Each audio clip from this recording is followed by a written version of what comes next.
Hello. Hello. Happy Sunday, everybody. Hi, everybody. Aw, so many people here. So many people. Hello, hello. I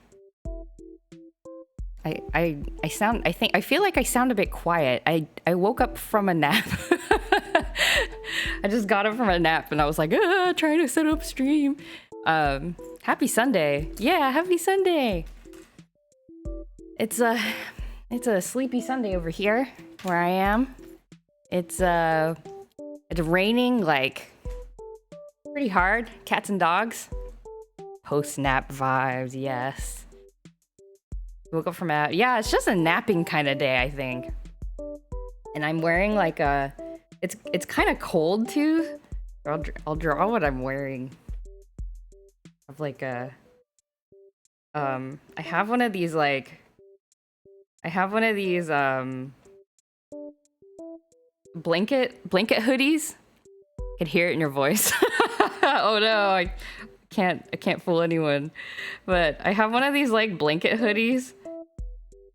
That my I don't know where my sister-in-law hears about these things, but my sister-in-law got one first and she was like, you should get one. And I was like, okay, and then I got one. But it's like you know, it's like one of these things. And then there's like, it's just like a super big like thing. And you hung out with people and tired. Oh, okay. Well, hopefully this is like a chill recovery from the social interaction. I want this as a brand. Should I make like stickers? Should I make JoJo stickers? It feels very strange to me to make JoJo merch.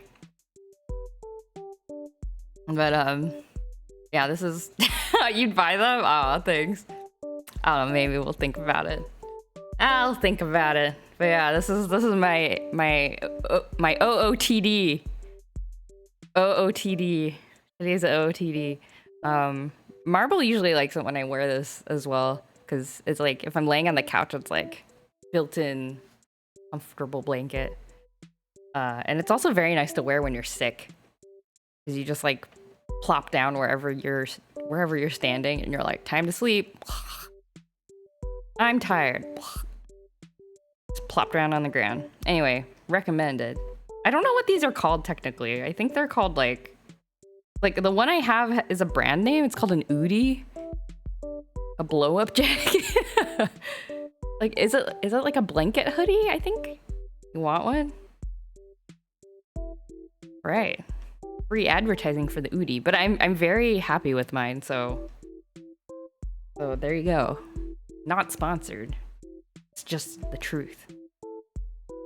A blue hoodie.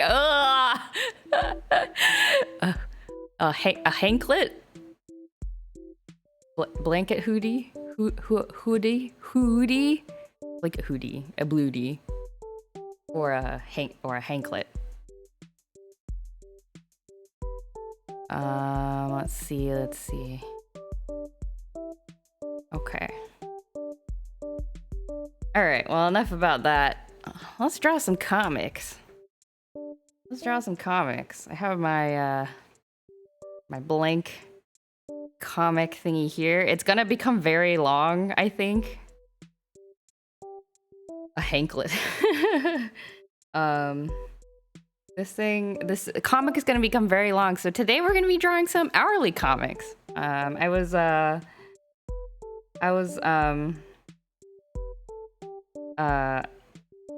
explaining this a little bit on stream yesterday, but there's an event every year, which there was a person who started it, but I don't think they do it anymore. Like there's like a website, hourlycomicsday.com or something like that, but I don't think it's up anymore. Let me check. But yeah, it used to be that website hosted like maybe like 10 years ago or something. It hosted like a forum, like a bulletin board, and like people could like post their hourly comics on that bulletin board, but I don't think it exists anymore. Yeah, I think it's all down. So, but the tradition persists. So you'll see it come up on like Instagram and you know, Twitter and all this stuff. Yeah, I can't find it. The webpage must be down. But yeah, it's a thing that happens every year, first day of February. I'm a little bit late because I'm doing it now. Whoa! Didn't mean to do that. Doing it now. Let's move that down a little bit. And I'm gonna draw some comics about my day on February 1st. I took some notes. I wrote down some notes so I wouldn't forget what I want to draw. February 1st was what? A Thursday, I think?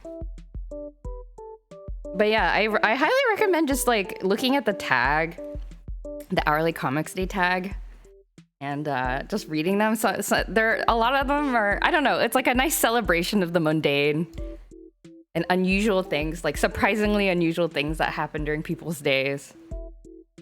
It's a good time. It's a very nice vibe. I love looking at Hourly Comic Day stuff. All right. 7 a.m. Also, I'm wearing like here, I'll come back here to illustrate. I'm wearing one of these like, I got one of these like artist gloves and it's like really tripping me out right now.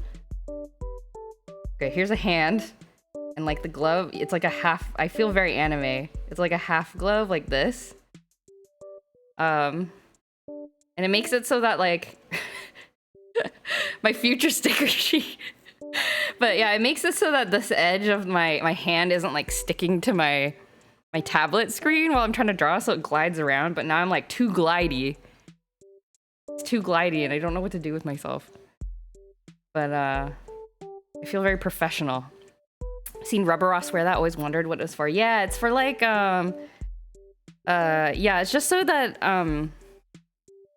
you know, your hand, your greasy hand doesn't stick to the screen. And also I think if you're doing traditional art rather than digital art, it also prevents, you know, hand grease from getting onto the paper, which can like, you know, smudge things and generally be undesirable.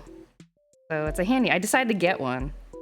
Also my tablet gets kind of hot because I have a Surface Pro, so it's like a tablet plus a computer. It gets kind of warm, and maybe I have bigger problems if I feel like I can't put my hand directly onto my computer while I'm drawing. Like maybe that means I have to like fix my computer, but it prevents my hand from like feeling burnt. All right. Let's draw. 7 a.m. My day started at 7 a.m. on Thursday. And oh my gosh, I keep trying to move the canvas with my ring finger and my middle finger because that's what I'm used to, but I can't do that anymore because of this gosh dang glove. Okay. Oops. Wrong layer. Here we are. Oh, there's my old content. Okay. Wake up. I feel so self-conscious. I've never drawn a comic in front of people anymore. Or before. I don't know how to be funny in drawing. At the same time, I'm trying to be funny while talking. Let's make a little comic. Hello, Doc. Welcome, welcome. Hope you're having a good day.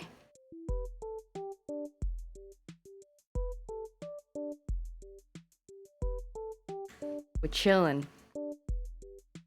Just chilling. Cannot make this straight. Well, there's like a secret pencil mark back here. What the heck? All right.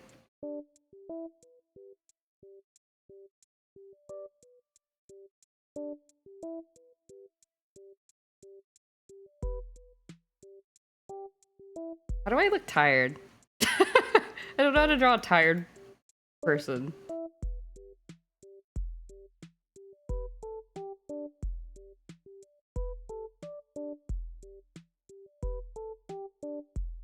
Does this look tired?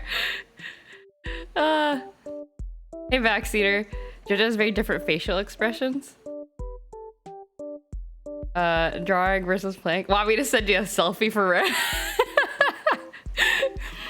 Oh no, I'm don't be always tired. That's so sad. Do I have different facial expressions when I'm drawing?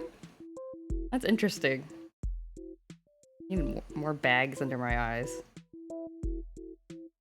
Also, I draw myself differently in the comics than I do as my VTuber, so it's not gonna look like...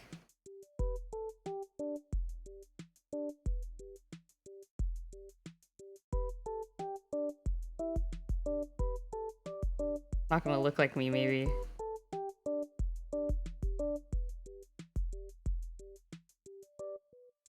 Your hair is longer today and your mouth opens bigger? Oh, interesting. I think because I'm like leaning over my tablet. That's very fascinating. I was not aware.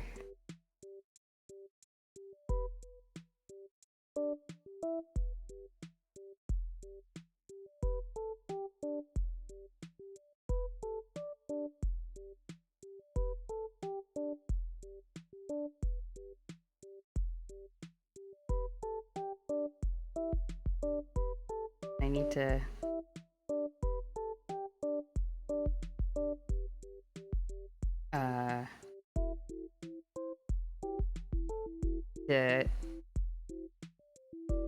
The shaky lines from being cold.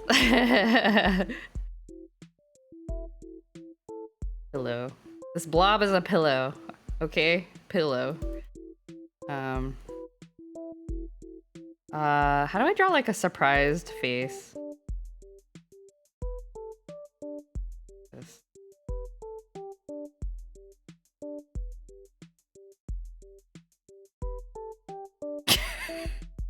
We're going unhinged today, okay? That's what these comics are supposed to be.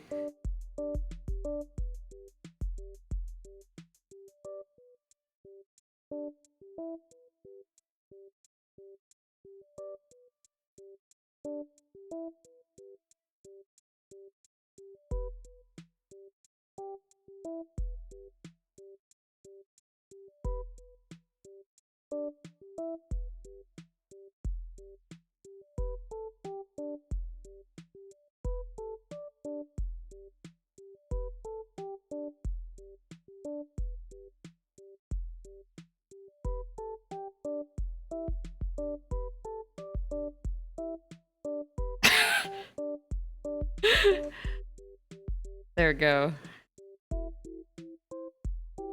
Bead lines.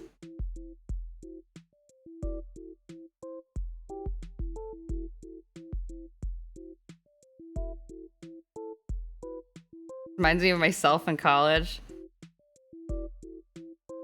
It never ends, does it?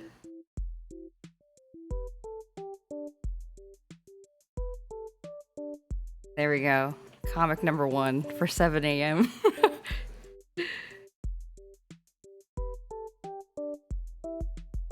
Yeah, that emote, exactly. Exactly, Hoffer.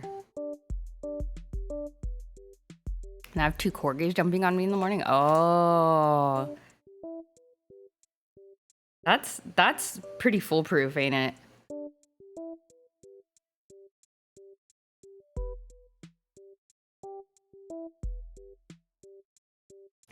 I feel like Marble would function well as an alarm clock, but we very intentionally chose not to allow him into the bedroom because I don't know, we felt like it would be better because we didn't want him to like be used to being in the bedroom and then like every now and then, you know, if we're trying to like sleep or like get up early or whatever, we have to like remove him from the bedroom and then he'd just be crying outside the door and then it's sad. So yeah, we decided to just make it from the get-go that he'd be used to not being hanging out in the bedroom. And honestly, it's kind of nice. Like, all right, it's bedtime, and then he'll just go to sleep. You know, he's kind of used to it. Or we'll set an alarm for that. Yeah, the closest we get is that we do feed him on an alarm, so I do have to get up at a particular time to feed him. Sounds lovely not to have to worry about that. Yeah, it's a good choice. I definitely do not regret choosing to do that. I know a lot of people just let the cats, you know, their cats just kind of go around wherever, but I sleep badly enough as it is. So even though I adore Marble and would love to have him snuggling up with me in bed, I don't think I would sleep very well if he was just like walking on top of me at night. 8 a.m. 8 a.m. I'm on the train. 8 a.m. I'm on the train, going to work. I would get no sleep. Yeah, I think that's what would happen. Like me, who is... I'm not a very good sleeper. I need like ideal conditions to sleep well. And then Marble, who is extremely active, and he would be like, play with me. Play with me. It's 3 a.m. Play with me. And, like, you know, sitting on our heads and like punching us in the stomach.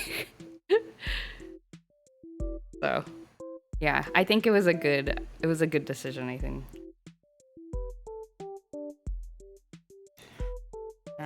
Let's see. I'll draw myself on this side.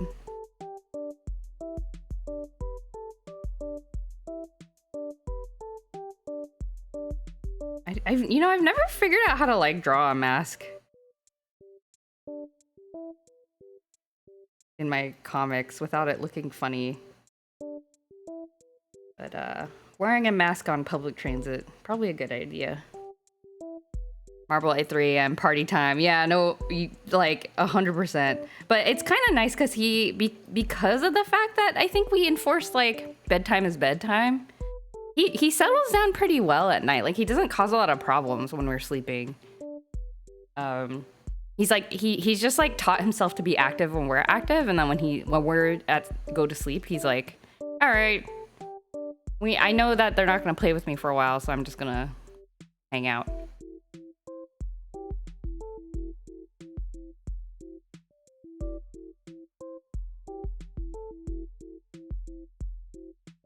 So it worked out. I don't know. Worked out.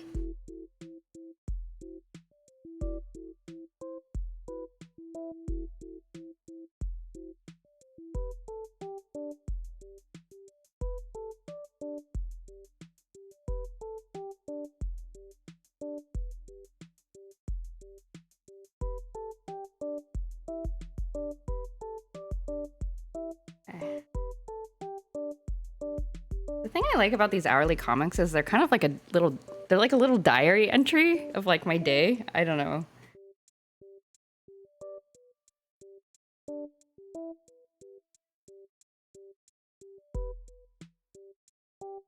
I don't know, it's like fun to think back on it.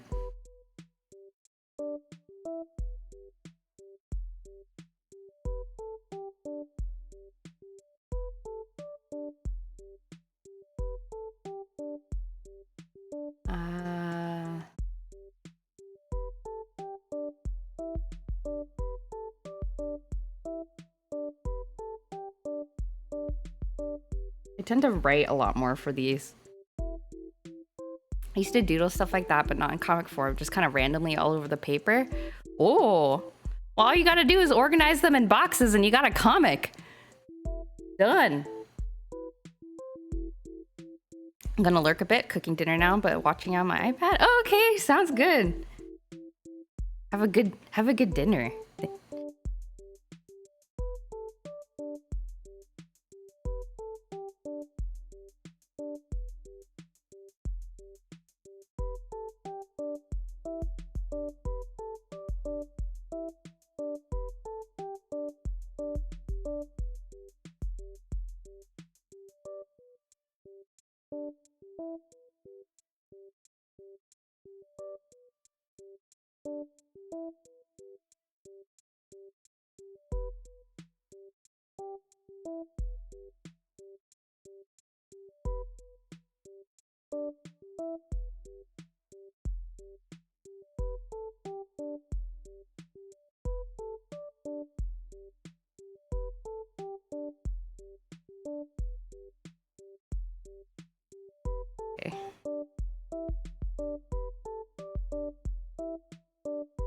What do the train seats look like?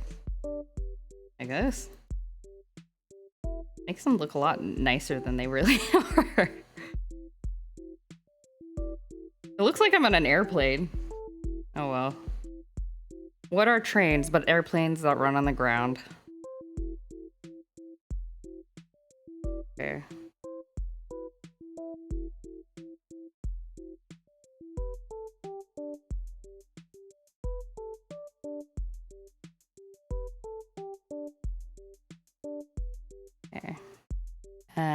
What do I have noted down for 9 p.m.?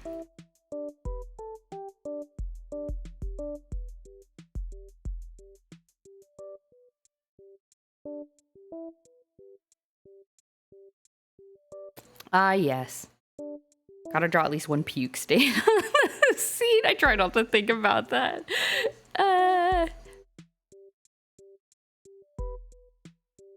Thankfully, the seats are not fabric. They're kind of like a plasticky thing. So if there is puke, there's only going to be a little bit of it.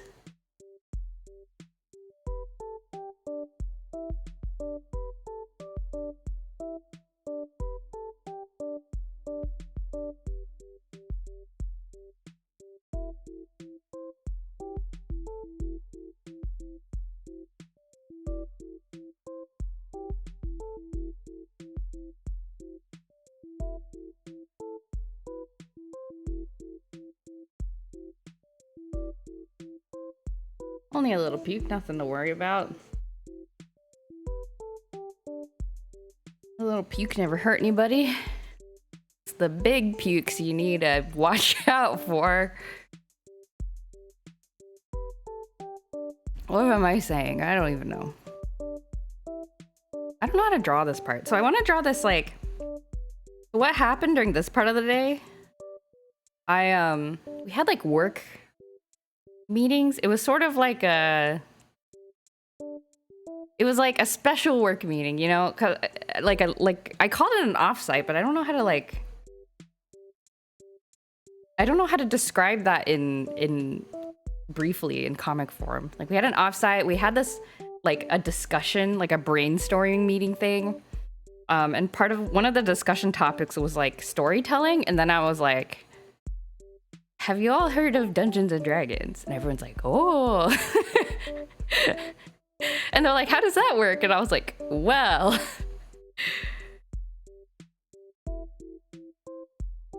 So I'm trying to think about how to depict this.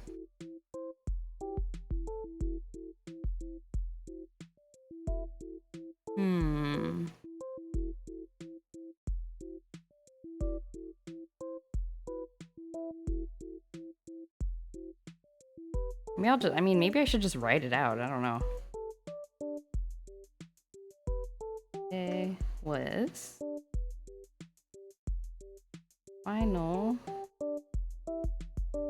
AF.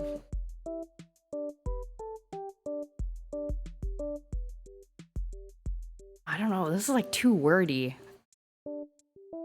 Too wordy. Is the context necessary? I don't know. Is it necessary?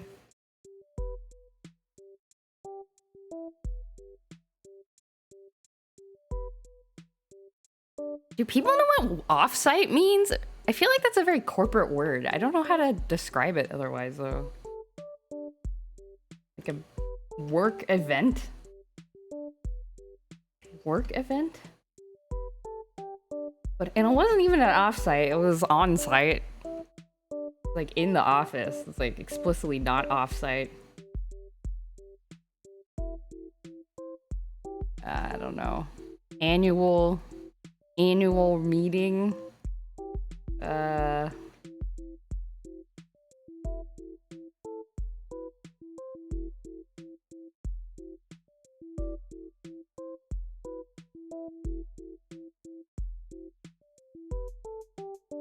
I say a big week of meetings. That's really what it was.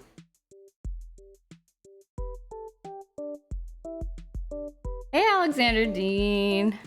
How's it going?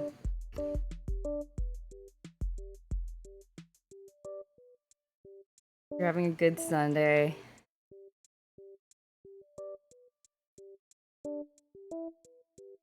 Ask Jojo to see yours. Okay, here's my sticker sheet. My quote-unquote sticker sheet. Look, this is my outfit of the day. Maybe I should make some JoJo merch. Maybe I should make one of those like dress-up doll sticker things. And these are like the clothes you could wear. A giant blanket, hoodie, and an artist half glove. That makes me feel like I'm a Kingdom Hearts character. Cooking pork chops. Oh man, I want pork chops. Pork chops sounds good. Pork chops are pretty easy, right? Technically, you just need to like season them and then you like wrap them up into foil. You roast them and then you take them out and they're like delicious.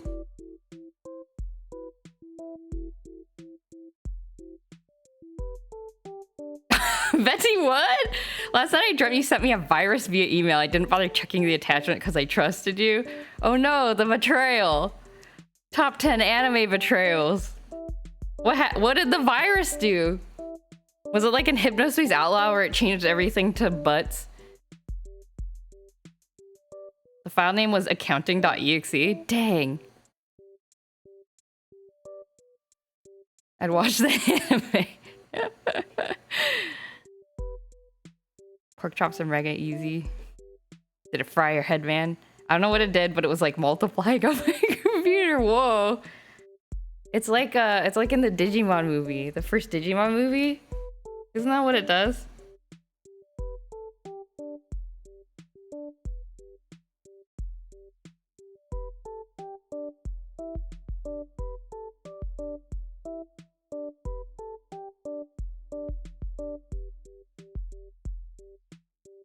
Like Malwarebytes found 100 files, but then it kept multiplying like Digimon. Yeah, like a Digimon.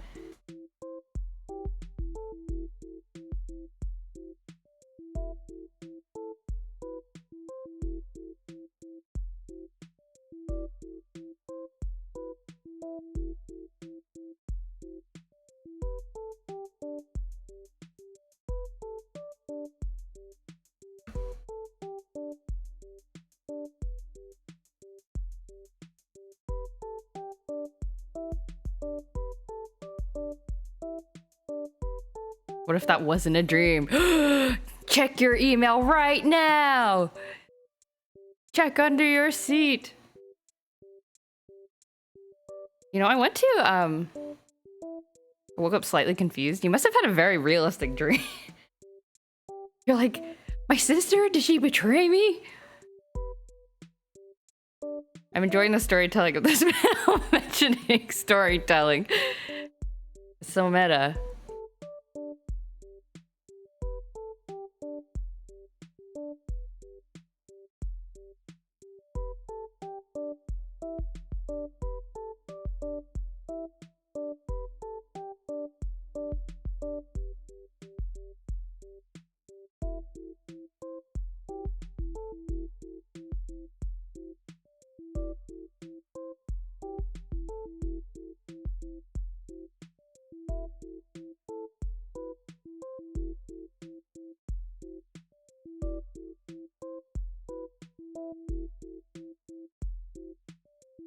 Listeners, kitchen helpers. I'm helping.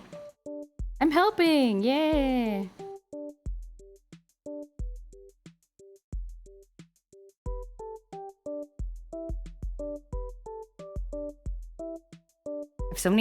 I've had so many malware dreams. Really? I don't think I've ever had a computer virus dream. I get scared when you're using a bathroom. You get scared not knowing if it's real or a dream. Oh, because you get scared. Actually, I go to the bathroom a lot in my dreams. Like my nightmares are like 9 out of 10 times like trying to find a bathroom, but the bathrooms are all like really gross or like not working or something. Sorry to talk about this while people are cooking. I shouldn't talk about that. But yeah, I never find like normal bathrooms in dreams. And then and I'm wondering do you get scared when you're using the bathroom and you're not knowing if it's a dream? Is it because you're scared that you're gonna pee in your bed? And you're like, wait, what if I'm really peeing and I'm not actually in the bathroom? Never find normal bathrooms IRL. This is why I stay home. In the safety of my bathroom.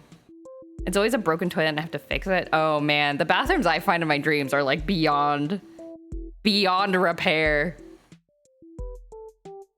Have you guys ever tried putting someone's hand in water when they're sleeping and make them pee? Why, does it work? Does it actually work?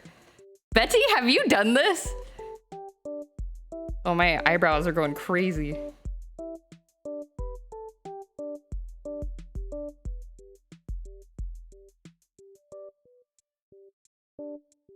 Eyebrows are going crazy. Oops. Why?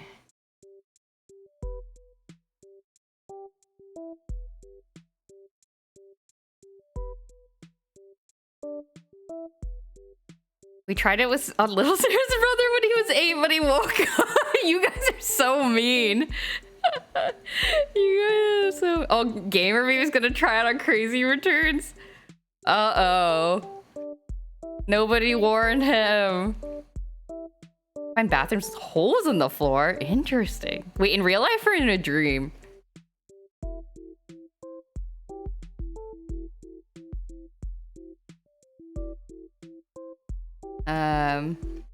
In a dream. Oh, okay. The funny thing is, again, that I was that old person when I saw him again at a wedding. He was a college freshman. Oh, and then you're like, hey, do you remember me? I remember you when you were a little kid. And then they're like, okay. Last time I saw you, you were so small, right?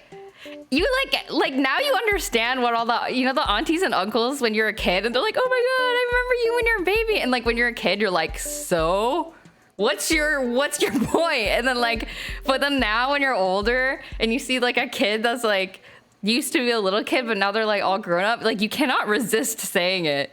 You know what I mean? Like you can't resist it. You have to exclaim. Yeah. He remembers me for sure because he was like in elementary school and not 5. Well, that's true. But I think even if I was like 8 years old, I'd still be like, okay.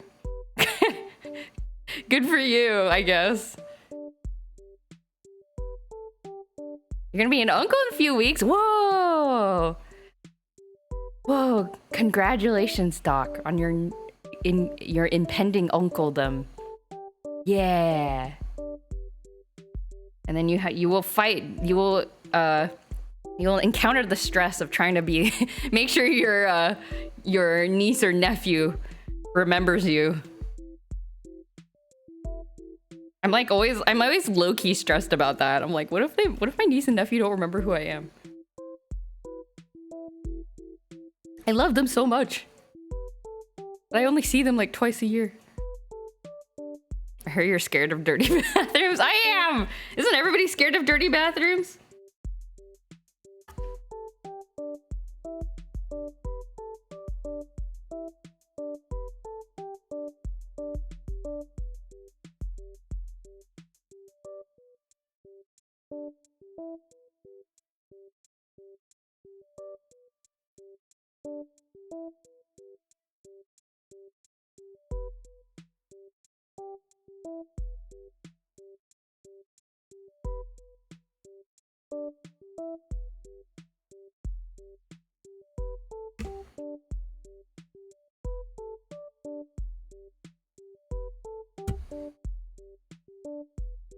Listen, you don't understand, 20-year-old kid. It's like this 8-year-old image of you in my mind is being shattered instantly right now. But I must tell you, this is happening. Exactly. That's exactly it. I toss my niece and nephews around when I see them. I'm not strong enough for that. I'm too weak. That would be a good way for me to be memorable, though, wouldn't it? Be like the cool auntie that can like throw them up and down. It'll be hard because my sister lives halfway across the country. Oh yeah, yeah. I live in a different state than my niece and nephew, but thankfully they're pretty. I think they're pretty well because they grew up. I mean, like most kids, like they grew up a good portion of their lives during COVID times, so they are pretty used to like video calls. So they'll call me sometimes, which is nice. And then, you know, it's not really as much of a video call as me just like they say hi and then they like put the phone down and then like forget that I'm on the call. And they're like running around like poking each other or whatever. I feel the hand on water thing only works if you're the kind of person to pee in a shower or a pool. Oh, so you need a prerequisite personality. But yeah, I don't like swimming in pools for this reason. You don't know what's in there.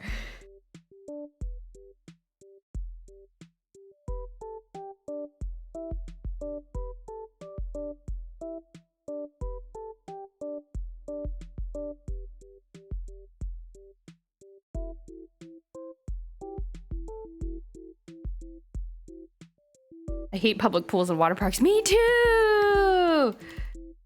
I don't like being... I mean, I don't like being wet in general. Like, you get wet and then you're cold.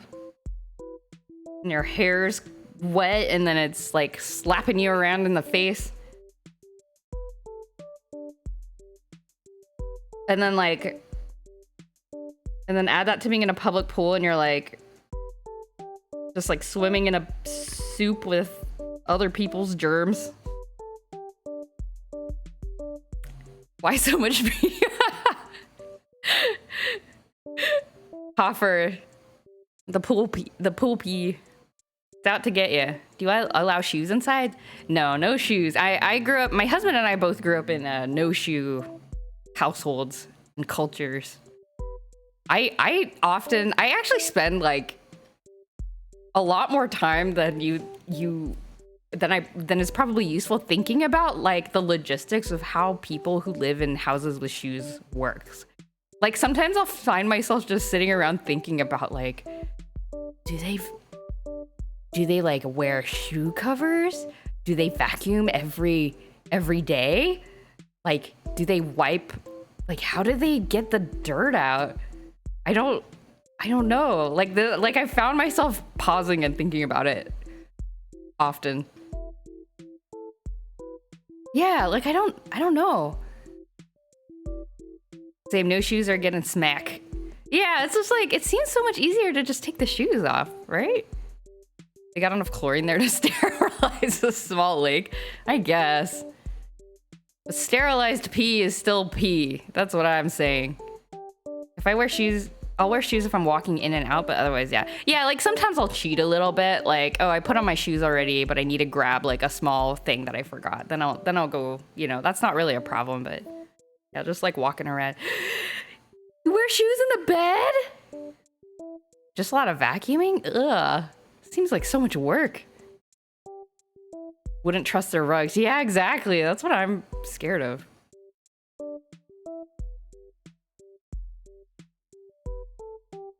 I have to keep your shoes on, for instance, while moving furniture or whatever. Oh, I just risk my toes.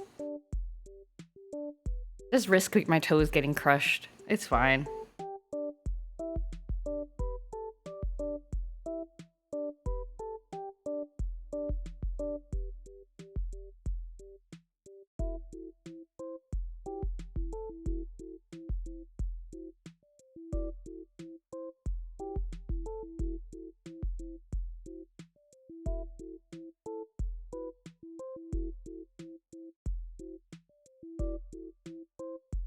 I feel too relaxed when not wearing shoes. I need to be equipped with footwear should I need to do something active. Oh. I hate confrontation, and we have guests over that keep their shoes on when they come inside. I die a little inside. Oh. That's one of those things, right? Oh, can you take your shoes off? Thanks. Thanks. Take the shoes off. Thank you. Clean my rugs very thoroughly. Yeah. Can't go without shoes outside. Oh, yeah. I'm generally okay with sandals. But yeah, I definitely prefer wearing like full on shoes. I think though mostly because a lot of women's shoes are like sandal-y, so maybe I just got used to them. If I'm in a yard or something with grass, I chill with no shoes. Oh. I tried to commune with the outdoors once when I was in college. I was like, you know what? I'm gonna enjoy a nice sunny spring day out on the lawn on the college campus. And it's gonna be lovely. I'll just like take my textbook out there and just have like a little relaxing study session. And then I did. And then like 10 minutes in, like a caterpillar crawled onto my hand. And then I was like, ah! I was like sitting there and then like I felt something squishy in my hand. And I was like, oh, that feels nice. And I was kind of like squishing it with my fingers. And I was like, what is this? And I looked down and it was a caterpillar. Slippers around the house. Oh, that's a good idea. I do know people who do that. Like they'll say like, oh, here's some slippers that you can wear while inside, you know?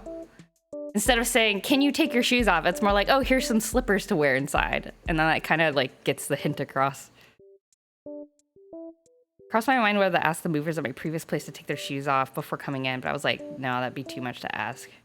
Yeah, I think for movers, like I think they're doing a lot of hard work. I think and also like dangerous to feet type of work. I think they're entitled to wear shoes inside.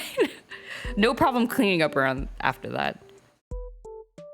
Caterpillars, and it's like, yeah, I don't know. I've had multiple caterpillar encounters.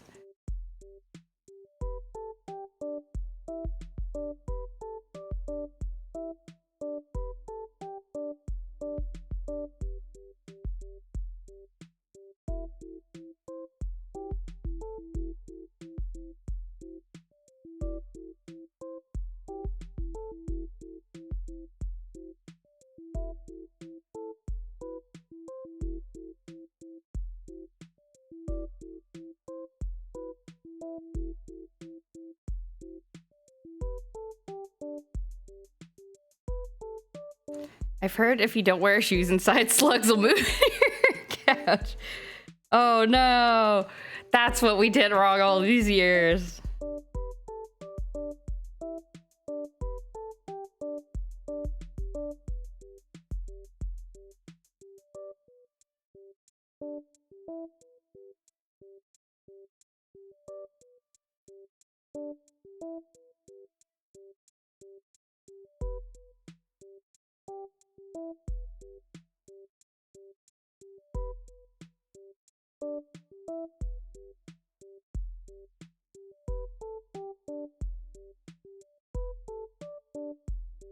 Ta-da. My next comic. What do we got? What's next? Lunchtime. I ate a very spicy sandwich. It had too much, it had a lot of horseradish in it. I gotta extend my canvas. Change canvas size. Change that to like 5,000. Save. I love spicy. I like getting spicy high and suffering. I like... What's a spicy high? I don't know what that is. I've never heard it described that way. I do like spicy food though. But I've recently... I don't know what I did. I think I went to a hot pot place and had like... it's kind of fancy. You can get like different broths. So you can get like a set of like either 2 broths or 4 broths. So, you know, like there's like a square, like a boiling pot, right? And you can divide it into like 4 sections or half sections if you want like different types of broth to eat for your meal.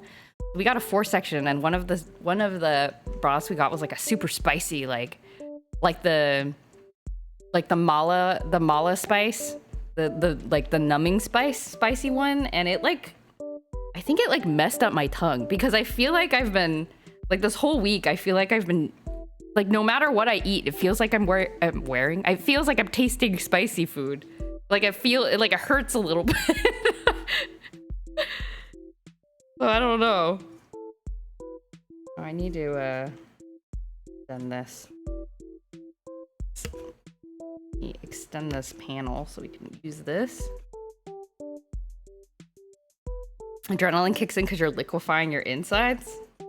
Oh, that sounds healthy.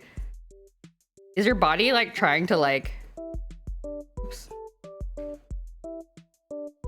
I need to make this upright. Okay, there we go. Is your body trying to like run away from the spice? It's like, I sense danger. But little does it know, the danger is from within.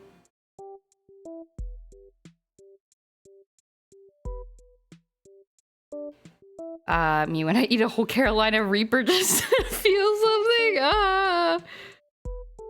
You do or have done LARPing? I've done it once. Actually, I've technically done it twice.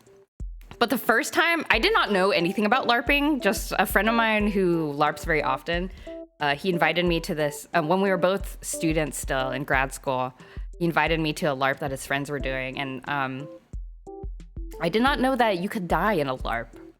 I was murdered very quickly. I was like a princess. I think I've told this story on stream. I was like not a princess. I don't know. I was like the daughter of like 2 rich characters. And then I guess there was another character whose secret motivation was to kill me. So I was just like wandering around by myself, and then I was murdered like 5 minutes into the game. And so I didn't get to play much, but it was fun watching people. So the second time I did it was my first actual time LARPing, where I did actually die, but it was at the end of the story. It was a sort of, it was really fun. It was, it sounds very interesting. Some of the part where you die well, it was fascinating watching, because which I think kind of worked out anyway, because since I had never done it before, I don't think I really knew like how it worked. So it ended up just kind of being like a little bit of a, yeah, kind of more of like an intro to to LARPing, which I think was fine. And then the second time I did it, it was like Candyland Game of Thrones. Like it was sort of like a political intrigue thing where the king of Candyland had died in an accident. And so there's a vacuum of power, and various factions were trying to fill in the vacuum of power. And I was not one of the contenders, but I had a secret. I was trying to protect the princess, and yeah, it was pretty fun. I would only LARP as an excuse to wear plate armor. Yo, some of the people in that some of the people dress up really. I think different LARPs have different rules. Like some people in the Candyland one dressed up like a lot. Like there's a girl who she played as she was one of the contenders for the throne. She was like this ambassador Gumdrop, I think was her name, but she played this kind of like very ambitious political figure, and she showed up like with like a long like sleek black dress. She had her hair all done up in like this kind of intimidating updo, and she had like makeup, like intense makeup, and then like had like little candy. She like put little candy pieces on like her face and her hair. It was so cool. And then like me, I was like, I went and I bought a plastic sword from Target, and then wore like a kind of the most piratey, medievally looking white blouse I had, which was not very, and some jeans. And then, you know, there are other people who are like, you know, they just showed up in their normal clothes, and that was fine too. There was no dress code for this LARP, but it was kind of fun to see different people's. Oh, the person who played the princess, she was dressed up too. She had like I think she like made she like had lollipops that she like sewed into like a pink dress. It was really cool. Ambassador Gumshoe Gooper. Are they evil? Are they good? Are they better for the nation of Candyland? I don't know. It does. It was so much fun. It was really, really fun. I'm glad I did it. Hello, Soul the Assassin. Hey, I want to say something nice, but it's kind of long. Can I say it? I promise it's not mean, and understand if I can. Oh yeah, I mean, as long as it's nice. That seems fine with me. Thank you for asking. Thank you for asking. Welcome to the chat, by the way. Hope you're having a good day. We're just hanging out and chilling while I try to draw comics while talking at the same time. Let's see. Lunch. Spicy sandwich. Oh, that's right. I'll just do a quick one. Being nice isn't allowed. Don't listen to Alexander Dean. Want to make sure first and oh no, I appreciate it. Thank you so much. Really appreciate the thoughtfulness.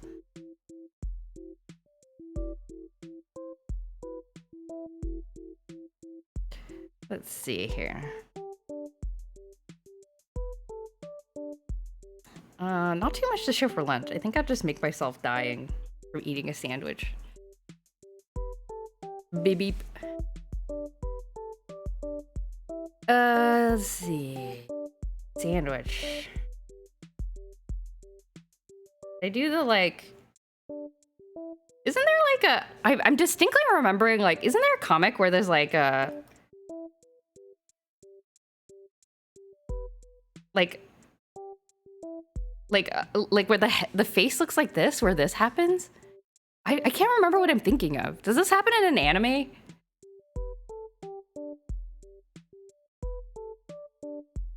Like the face looks kind of like this, like a beak, and then they're like spitting fire out.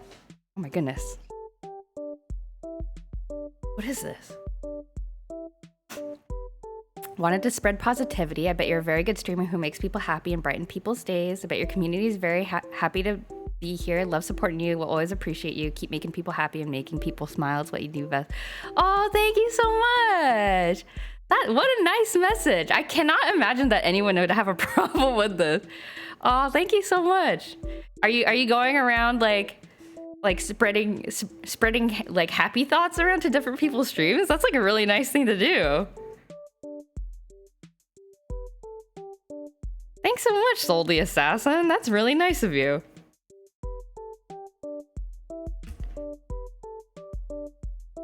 That's a random act of kindness right there. Yo, well, right back at you. Right back at you, Soul. You're making people happy by saying nice things. I think that's a really nice thing to go out of your way to do.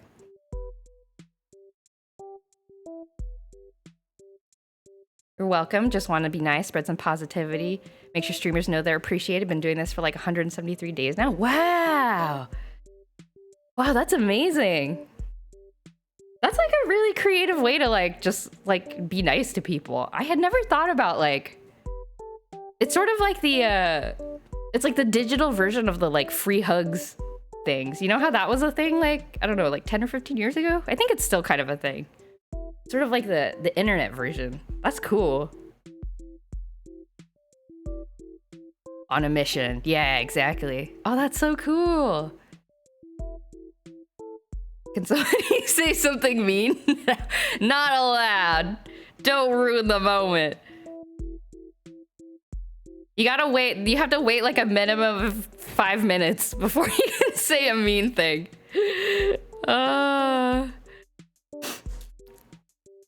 Doc hates Reddit, yeah.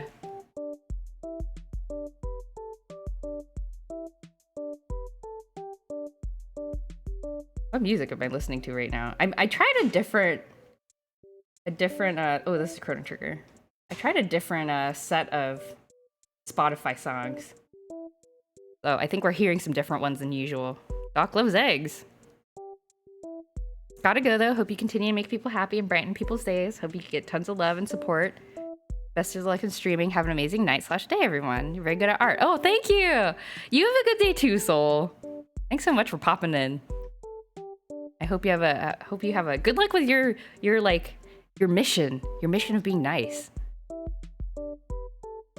Bye, Soul. What a nice person. Well, that was really sweet. I just have a big old smile on my face. That was very, very sweet. That's like, maybe that's what I should do when I'm like an old retired grandma. Like, even if I'm too like crickety to like play video games or something anymore, I can just go hang out in people's streams and be like, "You're doing a great job with your streaming and your anime and your drawing. I see that. I see your speedrun. That was close to a personal best. Keep doing what you do." And maybe that's gonna be my like retirement activity. Be like an encouraging like Twitch grandma. If Twitch is still around. I've been just like rotating my cameras for the past 5 minutes. I'm trying to draw a sandwich. Just draw me be like, ah.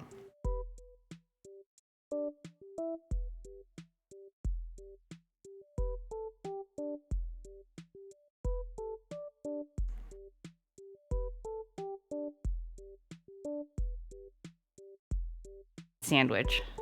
Great old lady voice, thank you.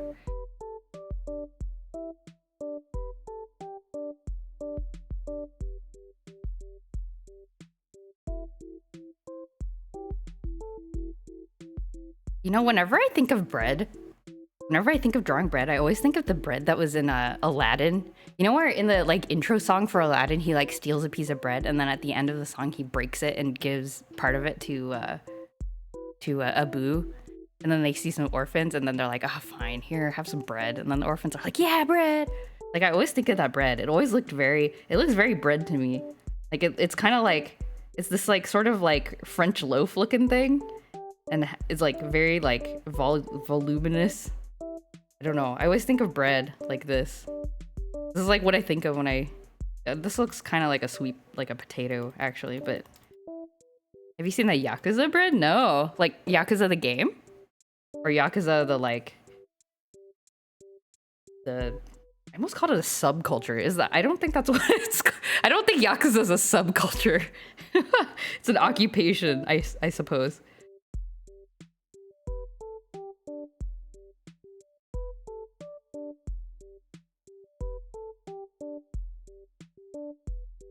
looks like I'm barfing. This does not look like fire.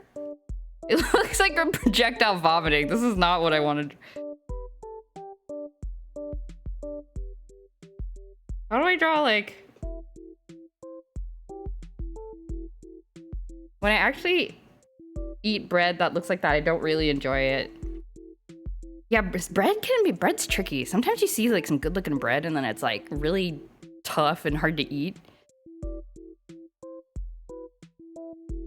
There's a scene where a guy eats hyper-realistic bread very dramatically.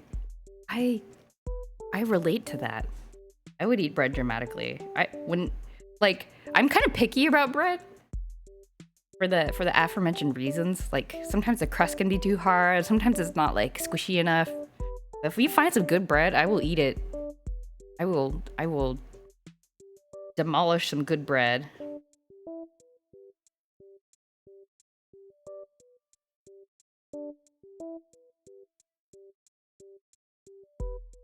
Bread gotcha. Every time you order some bread from a place, it's bread gotcha. Tough breast with it. Bread. Oh, I did bread. I said bread. Bread. Tough bread. Tough bread with a super crusty crust. I was trying to say crust and bread at the same time.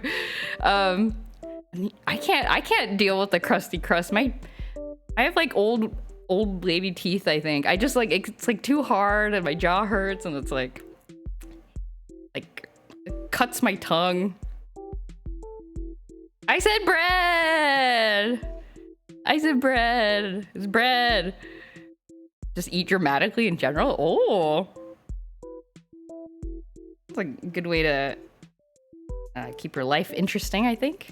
Okay, I'm just gonna leave this. I don't know what this drawing is, but we'll just leave it.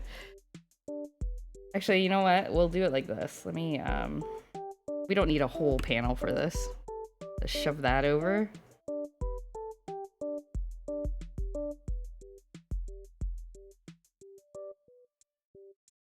Should I draw myself like... I did almost fall asleep during this like big meeting day. I don't know if I should draw that because I think some of my coworkers read my comics. Like, will they be cool about it or no? I don't know. Will they be cool about it? There's like a 90% chance they'll be like, they'll think it's funny.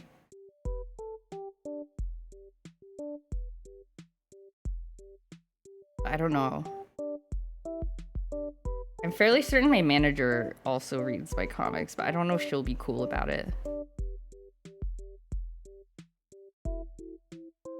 Are you gonna draw yourself doing karaoke? Oh, that was on Monday, actually. That was earlier in that week, so it was a different day, sadly. I wish Hourly Comic Day had fallen on the Monday, because I feel like I had done like I did way more interesting things on Monday than I did on Thursday. That was on Tuesday. That was on Tuesday, sorry. Tuesday was karaoke. I also did something very interesting on Monday, which was we had like a mini group gathering. So like not our whole research lab, but like the group of people that like my direct manager and like my coworkers under her. We had like a little group like bonding time on Monday, and we went to a pottery wheel class, and that was really fun.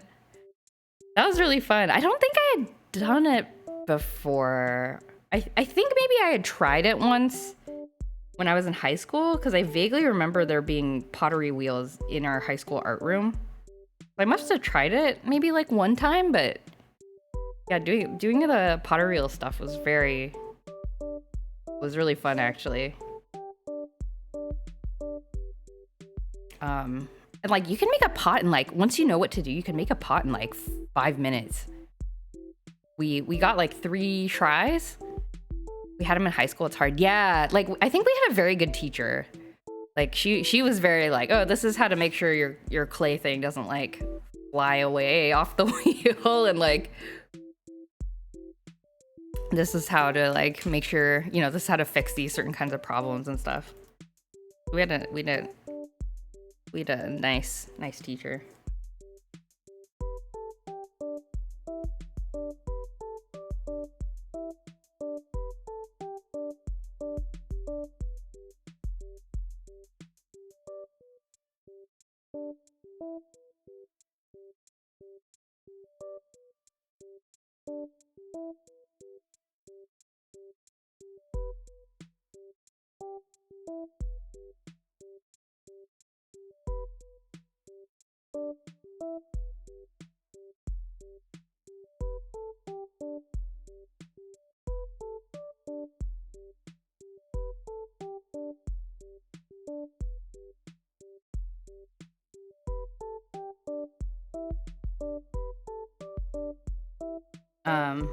Yeah, we made some. I made like a very misshapen cup. Made a couple of bowls, and then at the very end of the class, since we had a couple minutes left, our teacher was like, "Hey, do we want to do like a speed like contest to see who can make the best bowl in like the 5 minutes we have left?" And then she said, "Okay, I'll make like a cool vase, and then whoever wins the contest can get the vase." And I was like, and then I won the cool vase. Our teacher got like some other person who was just hanging out in the studio. I think just some other like regular person who goes to the studio. And they're like, "Hey, do you want to judge the bowl contest?" And then they walked around and they picked my bowl as the best 5-minute bowl. So I won a cool vase. Hey Greg, what's up? After much deliberation, I think your toad voice is really great. Thank you. Wow, everyone's coming in here with nice things to say. All these compliments today. Doc, I was a fan of pottery in high school, if you catch my drift. Oh, I see. I don't have much experience with that. I'm sure that's also a great time in the right circumstances. Okay, I'm gonna do it. I'm gonna be true to myself. I'm gonna be true to myself. It's okay if my coworkers see this. I bet they were all falling asleep too.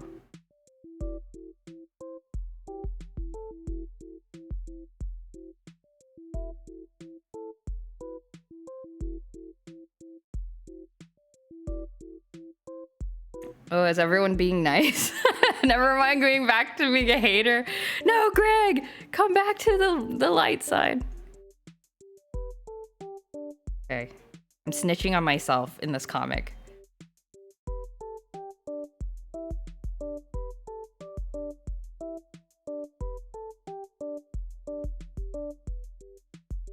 Okay. What we got? Oh no, okay, this is another one that I'm like not sure if I should draw at the end of this work thing, so it was the last day, so it ended a little bit earlier. The story of Ginger Art. Yeah, I'm doing my hourly comics. Look at all this. The other thing that happened was, so this is the last day, so it ended a little bit earlier than the other days. And it was supposed to end at like 1:30 or something. It was sort of like a half day, but then there's some things that like didn't get covered, and so then people were like, "Oh, why don't we just go over, you know, like another hour just to like make sure we talk about everything?" And I was like, "I'm gonna go," and I just left. I was like, "I'm gonna go home." I was planning on being on the train at 2 o'clock. I'm leaving. And so I left, and everybody else was still there. I mean, and some other people left too, because they had like planes to catch, like actual planes to catch. I mean, so I didn't really have as much of an excuse, but I was like, I'm gonna go. So I was gonna draw that, but I don't know if I should draw that. Should I?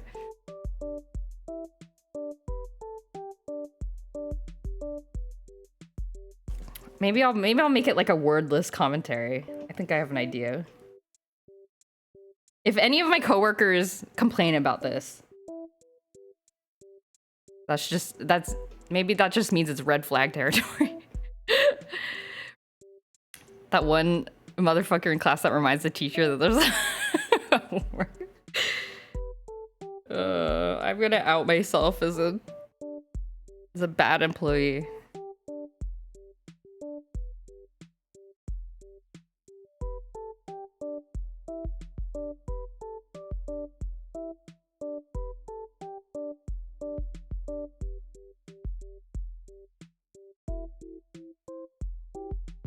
I mean, I did run my thoughts by somebody who was sitting next to me, and they were like, they agreed. They were like, yeah, you should go. I was like, yes. Yes. The simple put, coworkers do not read before the comic. Maybe I should. And then it's like, I told you. Now you're complicit. I love this music. We channel lo-fi. This is great. This happened Friday. This was Thursday. This was Thursday. First day of February.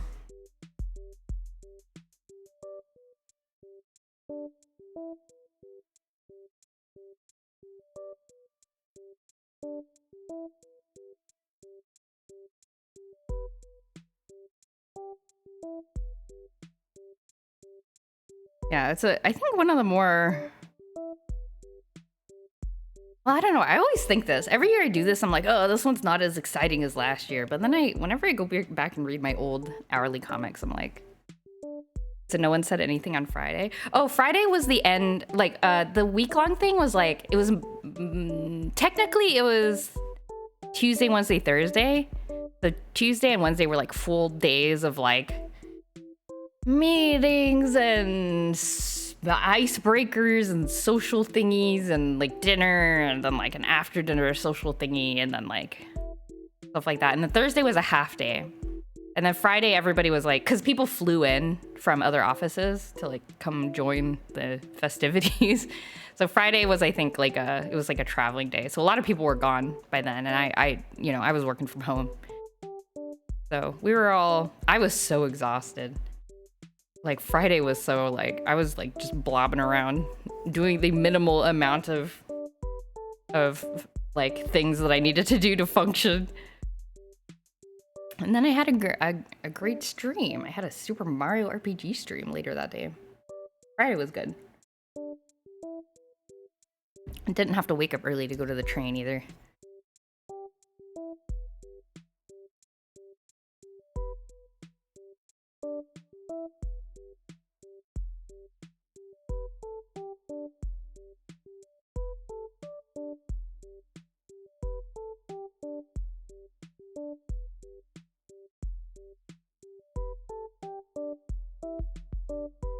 Maximum effort. Super Mambo RPG. What did I stream yesterday? I streamed Story of Seasons. Story of Seasons, A Wonderful Life. We saw a really riveting conversation between two housewives. It was the most normal conversation in a video game cutscene I've ever witnessed. It was like, oh goodness, like how's the weather today? And it was like, oh, thank you, thanks. Your kid is being so nice to my kid. I hope they get to play together a lot. And then like, oh, the laundry like is hard to do, isn't it? And then they're like, yeah, ha ha ha, better go make dinner, okay? And then it was like, they're like, okay, bye. And I'm like, what did I just watch? Like I could have just like walked outside to like see this conversation. I didn't need to see this in my video game. Anyway, but I am enjoying it. It was fun. We had some people come by who were experienced with the game, so I was able to ask for tips, which I feel like I do need a lot of for this game. I'm not used to it.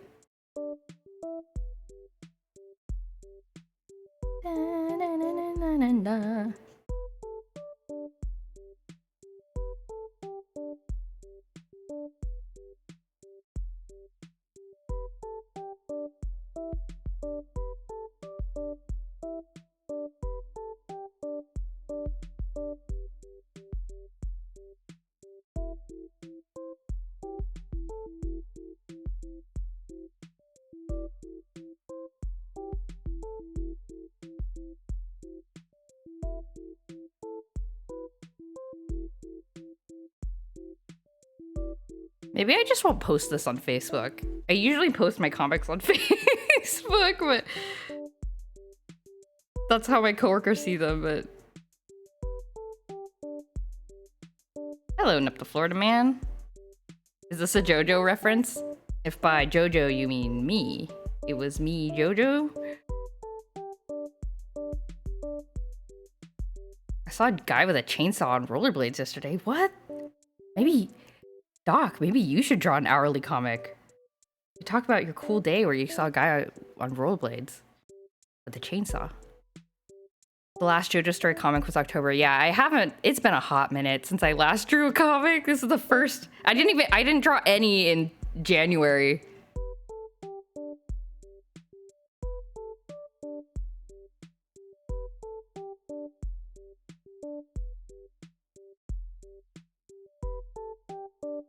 Oops. Let's draw.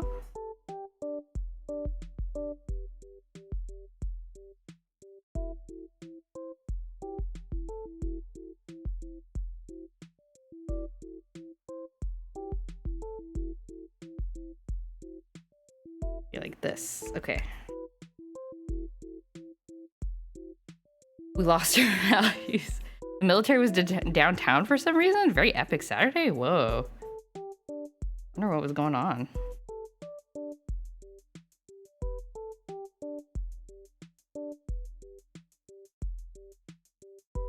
Is there anything exciting that happened yesterday for me? I mean, other than the fact that it's just like, it's not raining that hard right now, but it's been raining on really, really hard. Probably some event. Not like they had guns out. Yeah, maybe some kind of parade or some kind of like... Yeah, I don't know.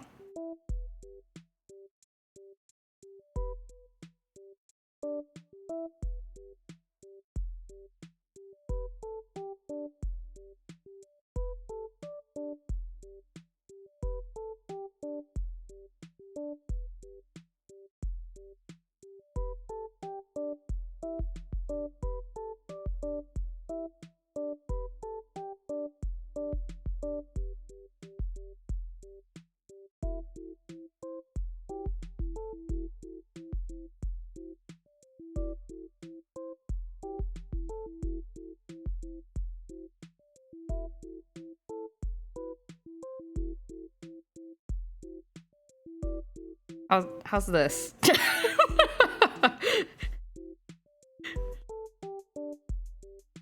I think there's enough plausible. I didn't say anything in this comic. I simply, my coworkers cannot say in either direction what my feelings were in this moment. Right? Right. My line art is perfect. Oh, thank you. Greg, you keep complimenting me. What's the deal? I think this is vague enough. Nobody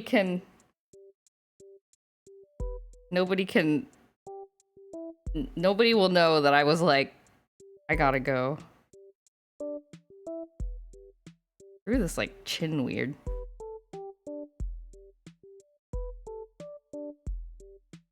Okay. I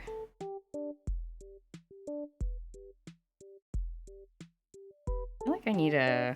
Spacing is weird in this comic. Let me move this a little bit more to the center.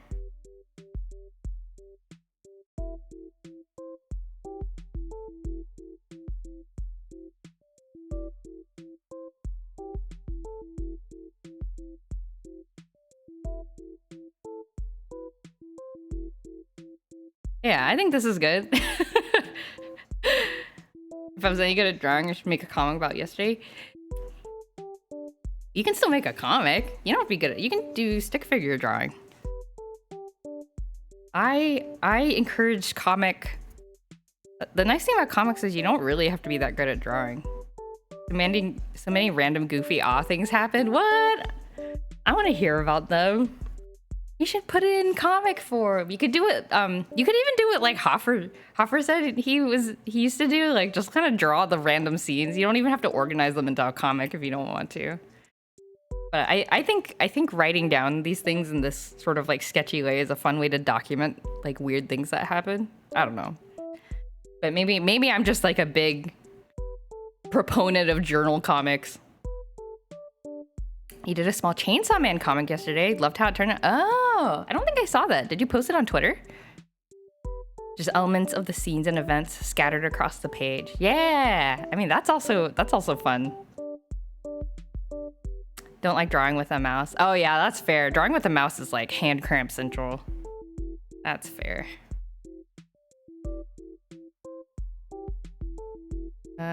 Let's see.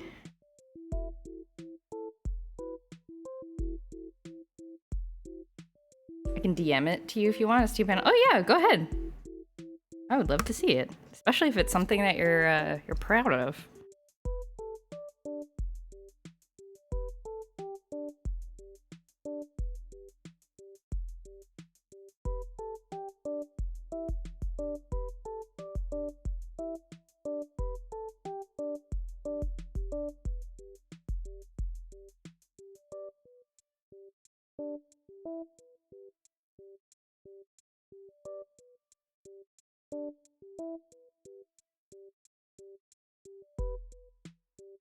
I'm still getting used to this tablet. That's hand crammed central for me, and my mouse drawing is much better. Oh, interesting.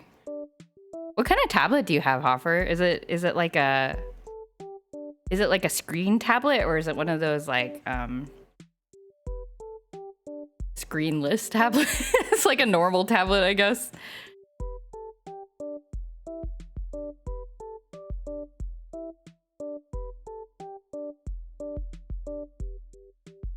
It's just a 1x Wacom, no screen. Oh, okay.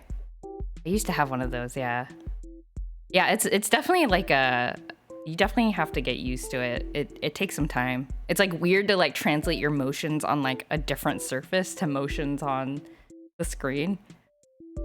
And so when you're not used to it, you get all like tensed up and stuff. Yeah, it definitely takes some practice. There's definitely people whose mouse drawings are like incredible. It's kind of crazy. I mean, maybe it's the same thing. Like maybe once you're used to mouse drawing, you don't really get like cramped up that much. Oh, Greg colors with a mouse. Oh. You don't get like, I feel like I would, do you not get all like cramped up by all the small details? Like I feel like my arm would hurt really bad. But yeah, maybe it's just a matter of me not being used to it.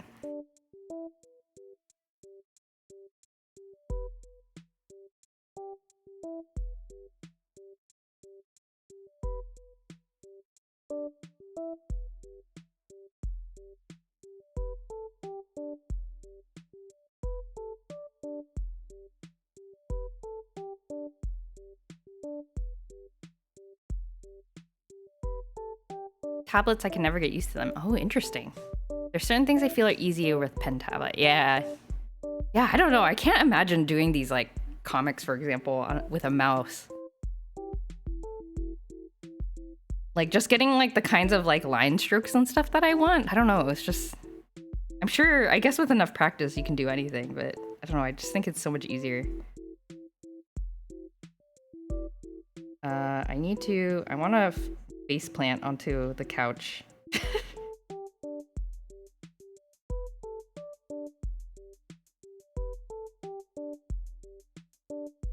Like that. I think I need to like tilt, hold on, let me tilt this a little bit.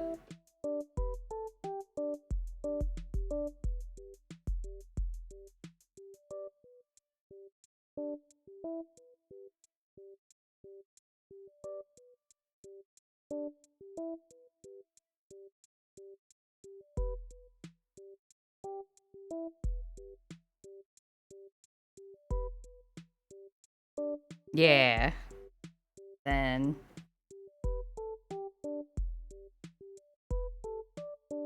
guess what I'm gonna draw in the middle?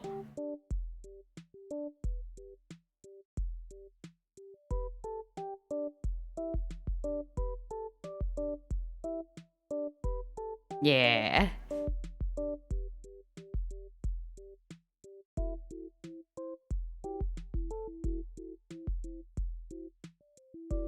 Look a little bit too low.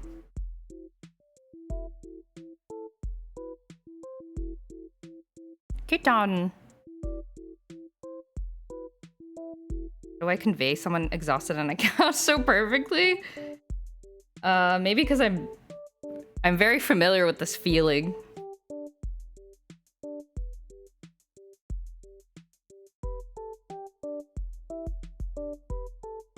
Logical Lime! Thanks so much for the raid. How's it going, Lime?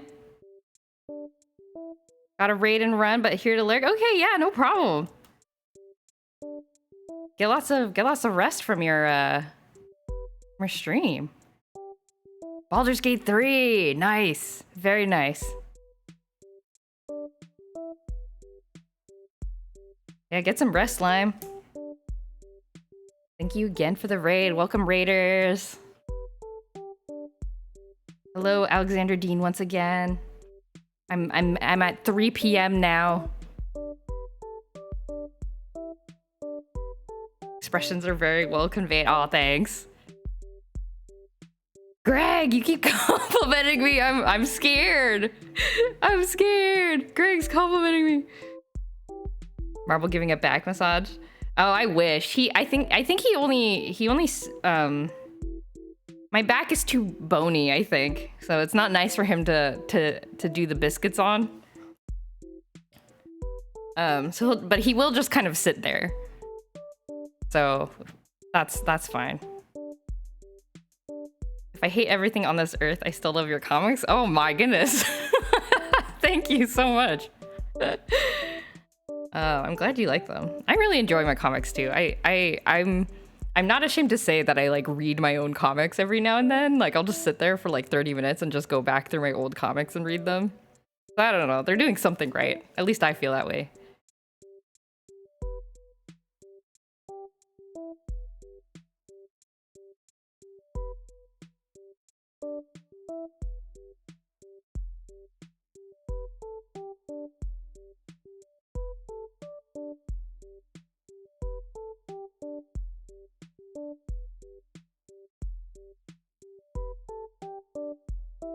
Is this too extra, the battery thing?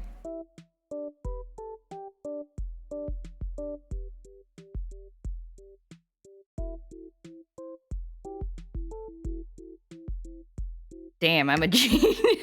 My personality is a little bit like that. Sometimes I'm very like, I am so cool. I'm amazing. I'm so cool. Love the battery? Okay. Social. Nah, I don't need that. That's fine. It's like the couch is a charging dock.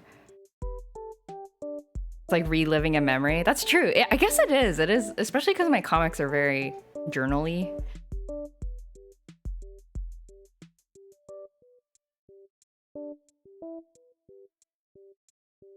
So it is really like, it's like, I guess it's like going through and reading like old journal pages. I've noticed it happens with comics I've done also, more so that than illustrations. Yeah, I definitely feel it more with comics than with illustrations. I don't know why. But it also happens like around the house, like I don't know, my husband will be trying to like do something. Like the other day he was trying to weigh a piece of mail to ship it out. But it was like too big to fit on our like little kitchen scale. And then I was like, oh, you can just do this. And I like, you know, you can stick it on top of something so that you can see the scale gauge still, and then just like tear it. You know, you can like make it so that it accounts for the extra weight on the scale. And he was like, oh, and then I was like, I'm a genius. I don't know why I get like this. I don't know. I am a Leo. Isn't that what Leos do? There's something about effective comic pages that works more to the creator than other creations. Probably because with comics, your focus is on what it's telling more so than with the drawing itself. Your mind moves from panel to panel without getting boggled in the detail of the art. Yeah, I think that's totally true. Like, I think it tickles a different part of your brain. You know, like it's like even with these I mean, because these drawings are like, you know, they're like really sketchy and they're like very sparse. But if you get the storytelling down right, I think it's very similar to being engaged with other good forms of storytelling. Like if you've ever met a person who's just like really good at like talking, you know, it's kind of a similar, you're like, oh, you know, they're not like a famous person. They're not like, you know, maybe it has nothing to do with like the way they look or whatever, but maybe they tell like funny stories really effectively. And that's like, I don't know, it tickles a different part of your brain. And then when you have like good art, that's like a different kind of like satisfaction, I think. Like, I think it appeals more to like, I don't know. It's a different part of my brain. That's what it feels like. Let's see.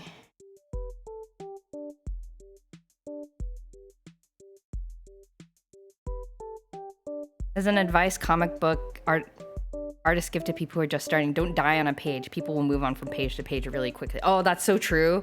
You ever see a gorgeous comic book and then you're only looking at the page for like 15 seconds? So yeah, you gotta just like keep it moving. I do think there is some appeal for like, you know, I think there is some artistic satisfaction that comes out of like illustrating a comic page in a really nice way, because you can do some really cool stuff with panels and stuff, but Mobius never learned that. No, this is what I'm talking about. Like, I think Mobius is very, you know, I think they had also like an interest. An interest seems kind of diminutive. I don't know what the right word is, but like, you know, they were into the like comic arting itself, like the use of panels as like visual elements and all that. I think there's definitely like people who really engage with that, which makes sense. It's kind of a unique way of illustrating. And then I think that's like one end of the spectrum, and then I think the other end of the spectrum is like XKCD comics, right? Like very little. Actually, XKCD comics also they do a lot of like structure experimentation too now and then. Like they have some pretty inventive comic layouts. I have chicken nug, yeah! Congratulations on the chicken nug, Doc. I'm not talking about the aesthetics, how beautiful the art, but how long you spend on the detail of the page. Yeah. It shouldn't be crazy. Yeah, I mean, it depends on what you want. I don't know. Like, I'm not a person that really, well, actually, I don't know. I think ideally in my mind, I would love to make like a beautiful comic page. Like, I've made manga style pages before, but they always feel so empty to me. I've never quite figured that out. I guess you have to do just enough to make the experience of viewing it for 15 seconds kind of like a comfortable like experience. I don't know. Why are my eyebrows going so crazy today? I don't know what's wrong with my my model. I think all your comic pages are... Oh, thanks. Sunday Scaries incoming! No! I have to go to the dentist tomorrow. Yeah. I don't want to go to the dentist. It's cold out there. Eyebrows on fleek. Eyebrows on fleet. They're fleeting around. Oh, that was a bad joke. You ever wish you could quit your job and do art full time? Oh, yeah, no, I mean, I've definitely thought about it.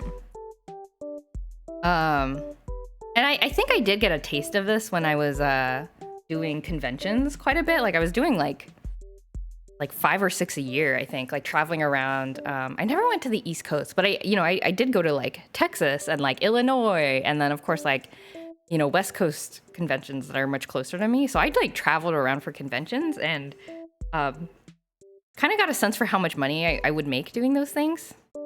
Eyebrows on Adobe Character Animator. Accurate. But yeah, so it's a lot of work. It's very fun, but I don't know. I think I would feel very stressed if I relied on it for my like livelihood. Texas and Illinois, I could have met you at a convention. Oh yeah. Well, this was years ago. I think probably the last time I was there was like 2019 or 2018 or something like that. So it was definitely I haven't traveled for a convention since COVID started. So it's been a while. Ah, there's the hater, Greg. There it is. Years ago, I'd be Illinois. Oh, interesting. Okay. Yeah, I went to anime. What was it called? The big one in Illinois. Was it Illinois? I can't remember. Anime Central, I think. Be careful if you meet Gamer Beam. She's one of the crazed super fans. Oh. Yeah, that would be. Oh man, I do miss going to conventions, but I'm just so I'm too old. I'm too old for this. It's very tiring, like carrying all the stuff around and then you're sitting there for hours and hours. But yeah, so I did get a taste for it, and then, you know, running the Etsy shop as well, I think is still kind of the thing. But yeah, it's like the amount of income you make from these things are so varied that I think it would be really stressful. Like, I think if I ever wanted to do art full time, I would do it. I think I'd have to like save up money and like make sure I'm not like, make sure I have like a good like cushion in case something goes terribly wrong and like, I don't know, Marble needs emergency surgery or I need emergency surgery, you know, like I don't think I would feel comfortable with it without like saving up first. Great way to get all kinds of sicknesses. Oh yeah, I was constant, like even before COVID, like my hands were like covered in hand sanitizer at all times. And you know, and you're handling like bills and stuff, right? And you don't know, there's all sorts of like horror stories about like money, regarding money, like paper bills in the con halls. If I didn't follow you from before your streams, I would think your cat is called Marvel. That's actually kind of a cute name for a cat, actually. I like that. Gamer Reeb, do you ever do artwork beyond your graphic design work? Oh yeah, I'm curious about that too, because I've also heard my friend Keto yesterday on her stream, she was talking about this, how she has friends who like do art stuff for their day job. And they find that they're kind of like burned out about art. So because they do so much for work, like their work, and then they don't end up doing anything personal because it's like, I don't know. It's like, I've been using my art brain too much. I've always wondered about that too. I think I'm susceptible to that as well. Like, I think I would want to do other things. But yeah, I'm curious about that. Curious about Alexander's question. But yeah, cons are fun. They were a great way to meet people. You met all sorts of interesting, like, cool people. You also met kind of like some weird people, but thankfully I never had any like creeper experiences. Though I know that has definitely happened to people I know. But thankfully I did not. And meeting other artists were always a great time. What's next? Another comic page? No, I think I'll end the stream with this, but man. Yeah, I mean, I gotta finish November. It's been so long. I gotta finish November. What am I doing for 4 p.m.? Okay.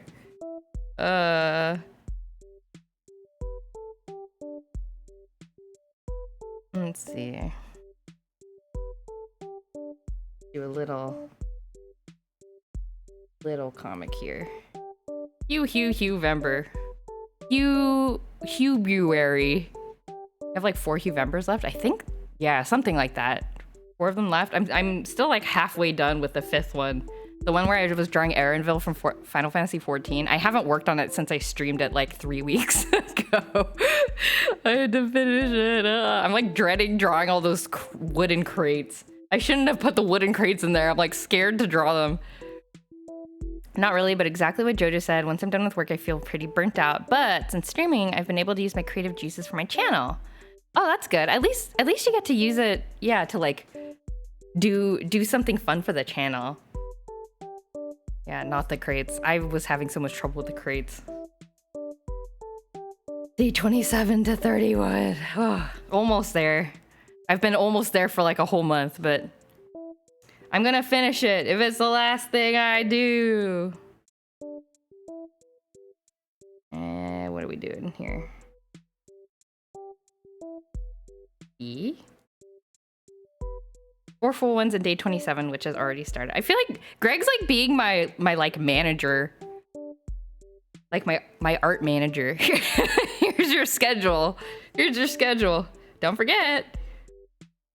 No, but I enjoy the I'm glad I started streaming it because I think it does make me a little bit more productive. Not because I feel like I have to be productive, but because I want to be productive. So I'm glad like there's some accountability of like, I want to do art. And then I like never do any art.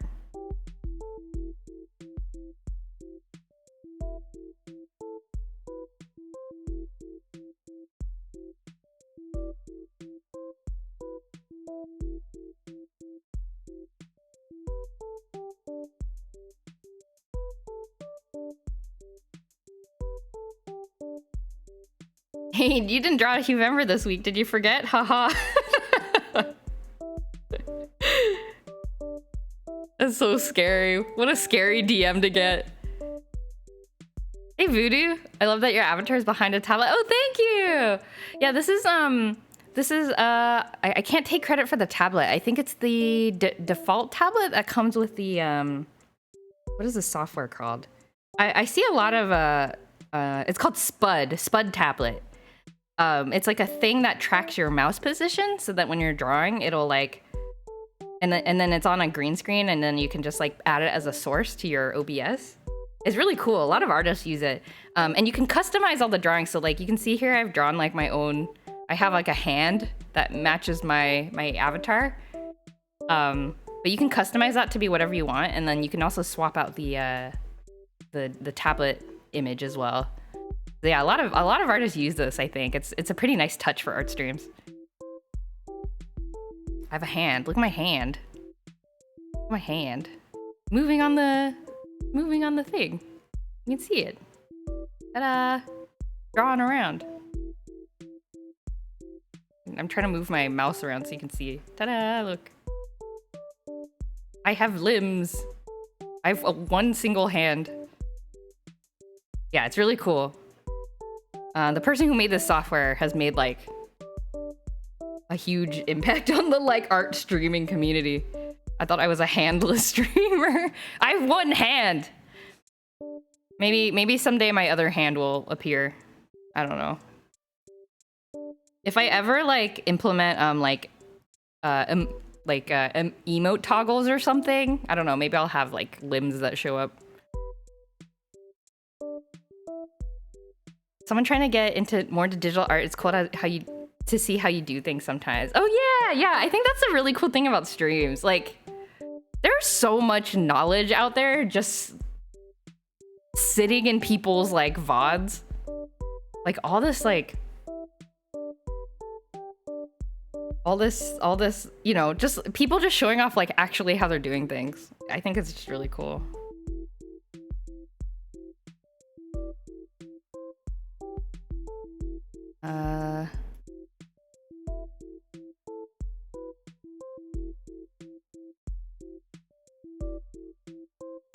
I'm envious of people with artistic talent. My ability to draw never progressed beyond kindergarten. Yeah, it really is just a lot of, it's just a lot of practice. And I think I was lucky because I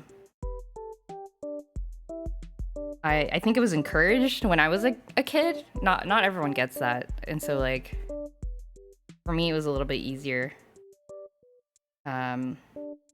I do wonder if some of it is genetic. My dad's a very good artist, though he doesn't really do much art anymore.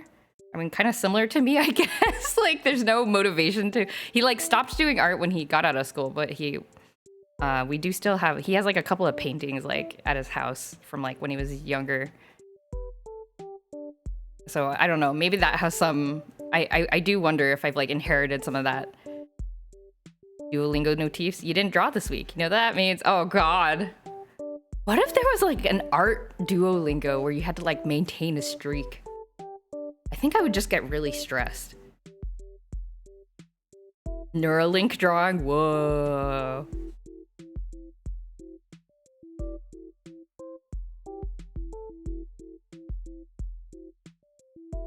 What Game Grumps episode was I watching on Thursday? Don't know. I need to scoot all this over. If you become ambidextrous, you need to... What if I just had two hands, like, animating at all times? Just, like, two pencils, like... I want to get back into drawing, so rusty. I do think there's something to it being genetic. Yeah, like, I don't think there's any, like... I don't think there's, like, a gene for, like, drawing ability. Like, there's no, like, stat... Like, drawing ability stat. But I do think that there is probably some, you know, certain people maybe have some propensity for, like, observing things in a particular way. And that, like, translates to drawing ability pretty well. Like, I think it's maybe something like that. And you know, and then for some people, maybe that same ability doesn't translate into drawing ability, but it, you know, benefits them in some other way or something. But yeah, I think there's some like basic like whatever. What episode was I watching while working? I can't remember. I like to always draw like a little bit of a hint. Can I look at my YouTube history? Maybe it's a left brain, right brain thing. Drawing and animating seem related for sure. Yeah. I don't know much. I'm really curious about that. I wonder what the science research is on this so far. Like I've heard the left brain, right brain thing, but it's one of those things that is like, you know, it's been around for a while, and so it makes me wonder, like, oh, is that like an outdated thing? Is it still a valid thing? What's the current research? I'm really curious. Maybe it hasn't changed. I don't know.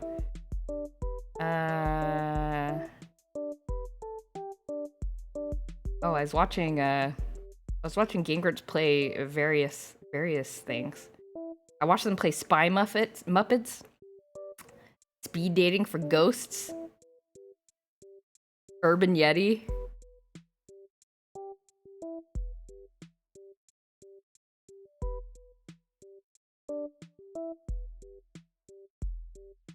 The left brain, right brain thing is outdated? Oh, okay. Yeah, I see it like a lot. I mean, it's just so embedded in culture, I guess. Yeah, psychology stuff, like, is something I'm very fascinated with, but I am not... I straight up don't have the patience to learn. Yeah, patience I think is actually a really big thing when it comes to artists. Like, I've had this like theory that, I don't know how to say it concisely, but art is basically just like, it is, I feel like the thing that, what am I trying to say? It's like this half-baked thought that I have where like, the art is the result of spending time on something. Which sounds kind of dumb, but like,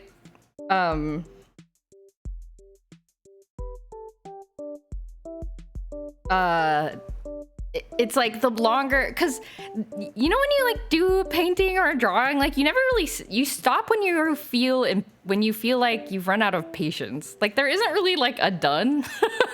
At least it's been my experience, and I think I've heard some people say this too, that like nothing is really ever done. You just like stop working on it at some point, you know? And so like the better you get, the more endurance you have with your patience.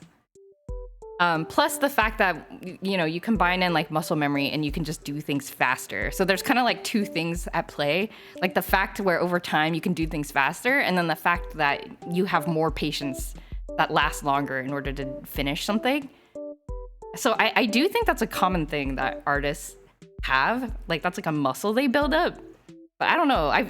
It's just kind of a thought that I've always had, but I don't know if anybody else has talked about it. It's funny because it was so commonly touted in the 90s and early 2000s, but modern science suggests it's all nonsense. Yeah, I feel like there's been a lot of those things from the 90s. Like I used to read I read a lot of books about wolves when I was a kid. But yeah, the whole like alpha male stuff in like wolf society apparently is actually not like a thing, or it's like kind of a less accepted theory nowadays or something like that. Yeah. Oh, that's a fierce looking wolf. Delayed gratification hard. Yeah, exactly. I think you really have to be able to visualize like a potential outcome. And that's something that's really hard for new artists. Artist failing, being an artist is being too stupid to stop despite all failure. I think that's a great way to put it, I think. Like, it really is just like, you just kind of try stuff until it works. And then, you know, over time you get better at trying stuff, and you also get better at lasting longer at the trying stuff.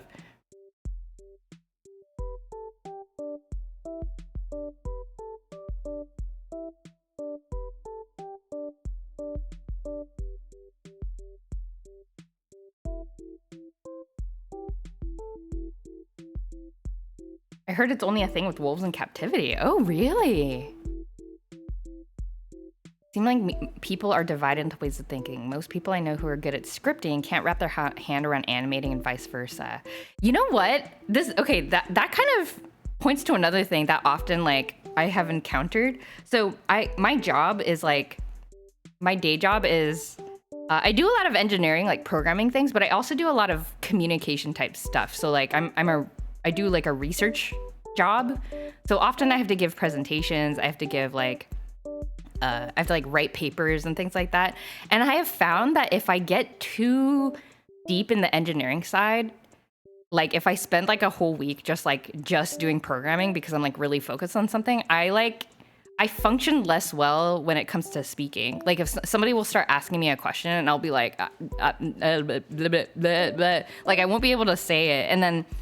And then vice versa, it also happens where I like, if I'm more in the like communication mode, like if I've been practicing a lot for like a talk that I'm supposed to give at like a conference, or like if I've been thinking really hard about writing a paper, if I start trying to program something, I'll be like, what am I doing? Ah! Like, I don't know. That's just an anecdotal thing on my part, but I have found that happens to me. Did you ever read any fiction books about wolves? Yeah, so I read, I think I've mentioned this before. I read Julie of the Wolves, and there were a couple sequels to that. I can't remember. But it's by that one author, Jean Craig George. She wrote a lot of like wilderness fiction books. I've never read Twilight. No, I've never read Twilight. I'd love to recommend The Crossing by Cormac McCarthy. Oh, okay. I'll write that down so I can look it up. Maybe I can revisit. I think middle school Joy will be very like happy to read some wolf fiction. I also read White Fang, which was a little bit intense, I remember, and I don't think I fully understood it when I was a kid. But I don't know. Is that wolf? I guess it's more about dogs. I don't know. You're reading White Fang right now? Oh, I should give it another try now that I'm like an adult. Like I feel like I'd be able to get more out of it. It's like landing a trick for the first time after 100 failed attempts. Yeah, exactly. Exactly. Like, yeah, it's really like, art is really like that. You end up drawing and like, you know, you fail, and then sometimes the fail is acceptable, you know, you're just like, this is good enough, and then you just kind of go with it. And then over time you also get you fail less often because you've been practicing, and then, you know, at some point you gotta like stop trying to practice because like in skateboarding you get kind of scuffed up, you know, you get tired, and you got to give yourself a bit of rest. But the more you practice, the longer you can practice, right? So I don't know, it's kind of like that. Middle school Joy's pizza with Coca-Cola for dinner. Not too far from the truth. I saw the White Fang movie as a kid. Book is better, I'm sure. I didn't know there was a movie. Is the movie cool?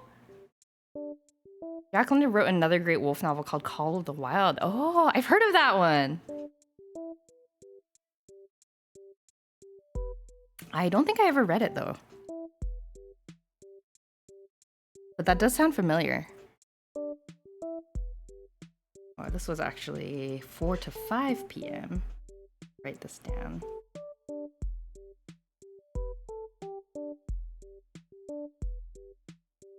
Look at Joy watching the Muppets. Nothing like it. I was watching the Game Grumps play, not the Muppets, but a Muppets, I guess it is the Muppets, a Muppets GBA game. I sleep, I enjoyed stream, have good comic. Thank you, Hoffer. Get some rest. Oh yeah, you had a busy day. You're like out with friends and stuff. Hope you get lots of rest. Have a good sleep, Hoffer. Wait, I kind of want to watch a wolf movie. Wonder where I can watch White Fang the movie. I have a distinct memory of my friend. I think I've talked about her before. I had an animal loving friend. She was a horse girl. I aspired to be like her when I was a child. And she had a lot of pets. But I remember one day we were like hanging out with one of her pets or something. I can't remember what we were doing, but I was like laughing at her dog because her dog was doing something funny. And then she was like, no, you can't laugh at them. They understand what laughing is, because she had read White Fang or Call of the Wild. I can't remember which one, but she had read a Jack London book where the book talks about that. And I was like, oh no. And she's like, no. And she was like actually really sad. I remember this really clearly. She's like, you can't. They understand when they're laughing, when you're laughing at them. I was like, oh, okay.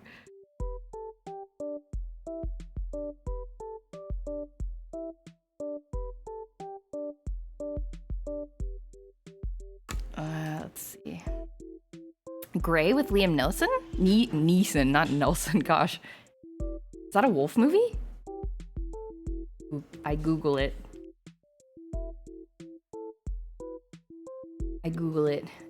The Gray, a survivor thriller film from 2011.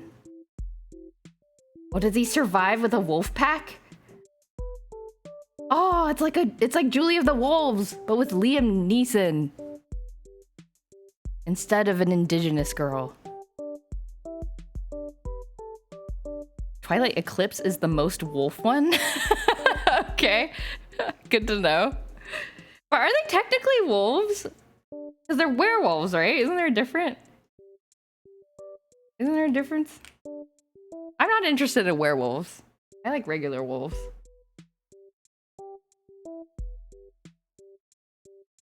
Wolves in Seattle. All the same to me. What? Unacceptable. I gotta make this canvas a bit longer. Change canvas size to, let's change it to 500. Just like how every bird is a duck? What? What do you mean? Great movie, not entirely about wolves, but no spoilers? Okay. Okay. Maybe I'll watch movies for once in my life if it's about wolves. I don't watch movies very often. But yeah, maybe I should. I still haven't watched the Barbie movie. I've wanted to watch that and I still haven't watched it. And I wanted to watch Encanto, but I'm scared to watch it. I'm like scared it's gonna be too real. I've also heard that non-ironically the direct to video Barbie movies are like really good.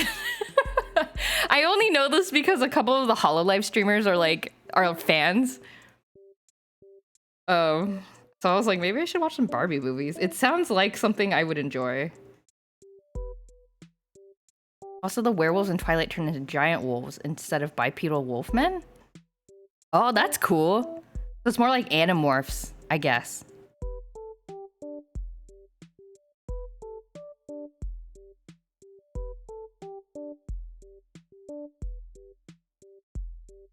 I was watching a great movie last night called Paris, Texas. Highly recommend it if you don't mind an emotional roller coaster. Very beautiful story. Oh. Paris, Texas. I've never heard of that. How did you come across that movie? Is it something that you had like heard about before and it's like something that you always wanted to watch and then you just got around to it, or was it like recommended to you?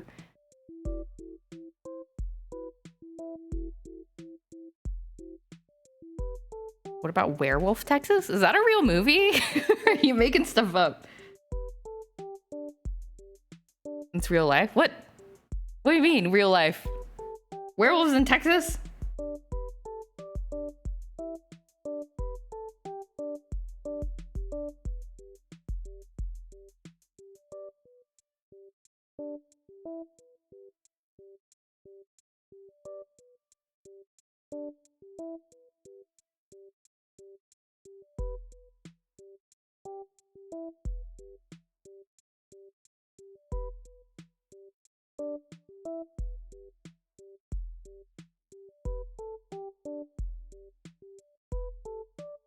I haven't drawn my husband in comic form for a really long time.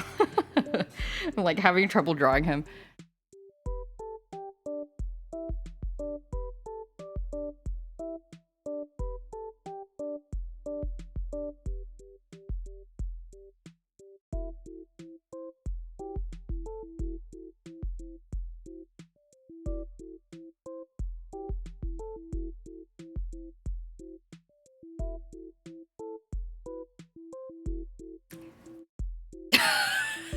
I'm glad you like my stupid little drawing of myself. I'm glad you enjoy it. Paris, Texas was recommended to me by a friend in high school. It took me 15 years just to get around to watching it. It's on HBO Max. Wow, 15 years! How did you, like, remember it for so long?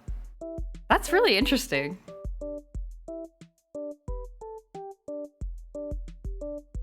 I think the last time you drew your husband was in the comic where he couldn't look right in the photo. Yeah, that was, I think that was the one that was like third to the last one I drew. Second or third one to the last one I drew.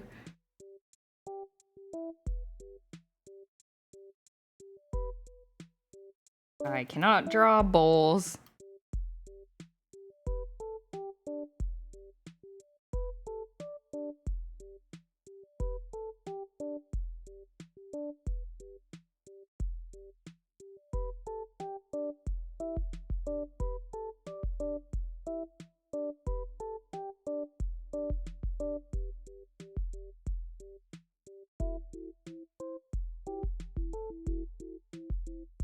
I don't think anything interesting happened when we went out for dinner. I can't remember.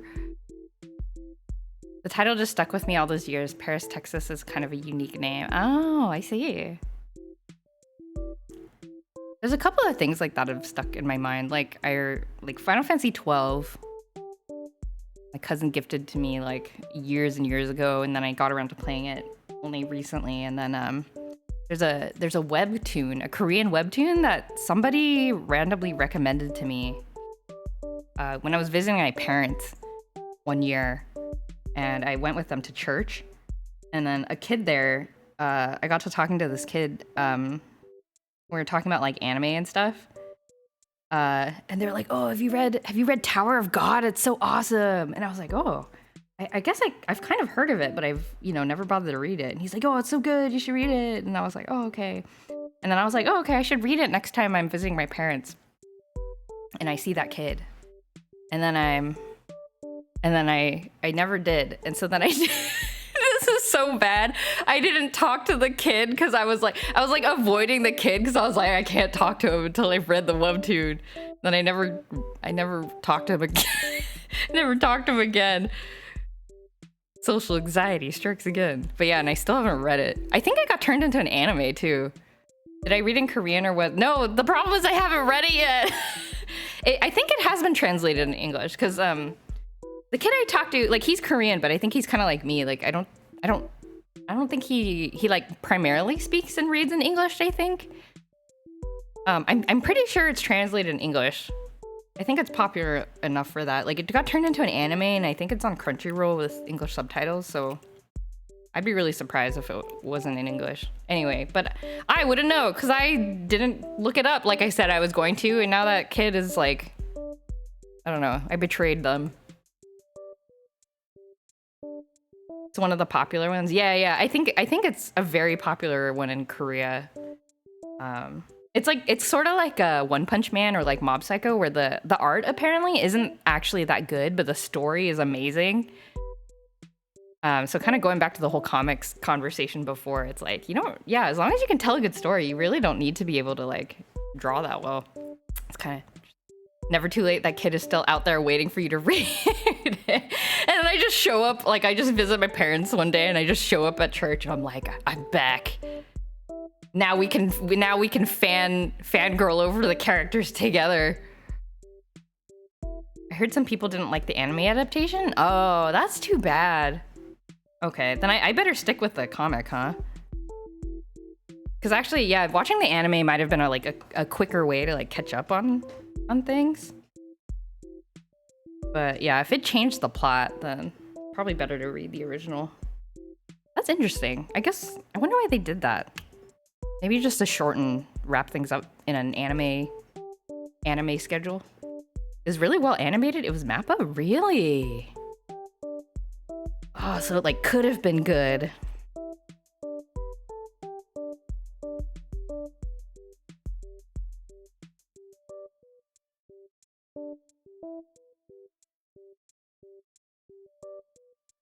That's so sad. I'm sure fans were disappointed that it wasn't as good as it could be. Came out like 4 or 5 years ago. Oh, okay. There's also like a mobile game for it, I think, like a gacha game. A Tower of God gacha games? I see ads for it sometimes when I'm playing other gacha games.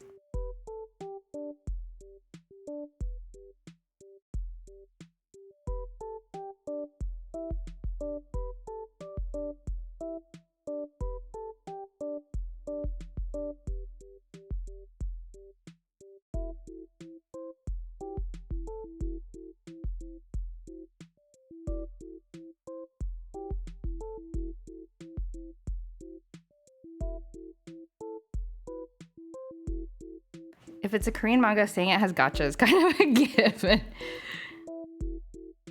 Koreans love their mobile games.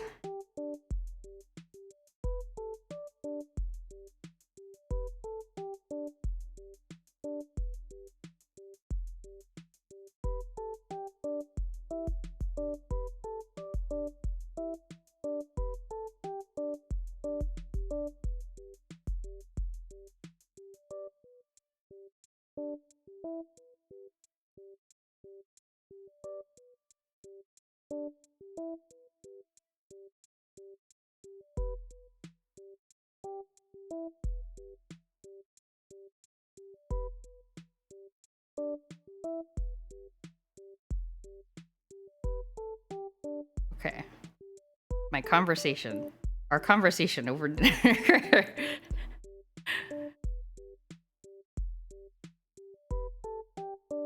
feel like I need to boot these guys over. You're very good at doing the Kermit voice? Really? I'm jealous. I think I was thinking about it that day because I had been watching the Game Grumps thing and they were trying to... Like, Aaron has a very good Kermit voice. Hey Joy, can you do a Toad voice? No, I can't. My throat, it dies.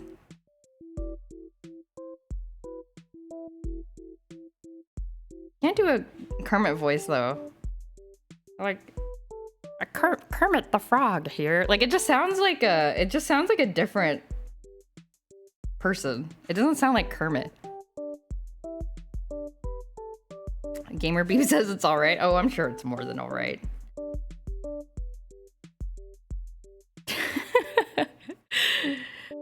That's what your husband asked now? No, I don't think he enjoys my tone voice. I think he's like, please be quiet. He's like, you're so loud. This is why we have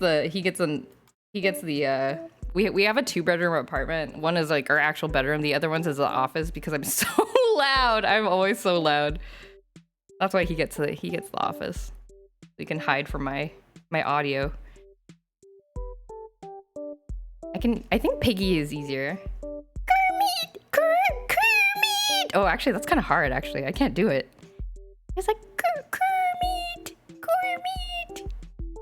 Save me, Kermit! I can't do it. No, it doesn't sound like Piggy. It doesn't sound like Miss Piggy.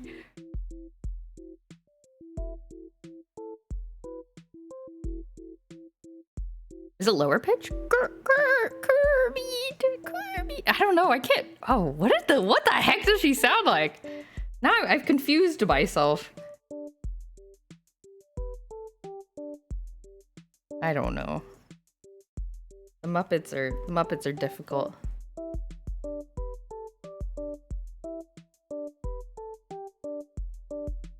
I knew when I was a kid, my next door neighbor's dad could do a really good Donald Duck voice. Oh, is Piggy voiced by a guy? Dude, oh, that's interesting.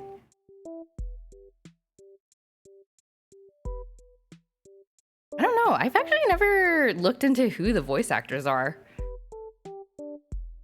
I think in my mind, I'm just like, oh, that's...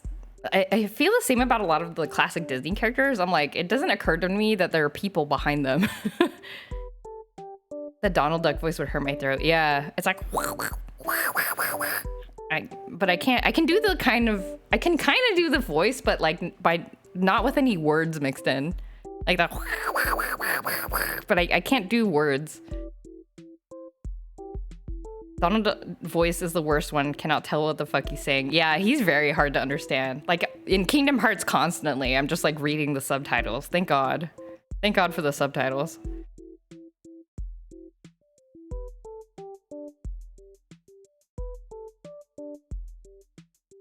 You have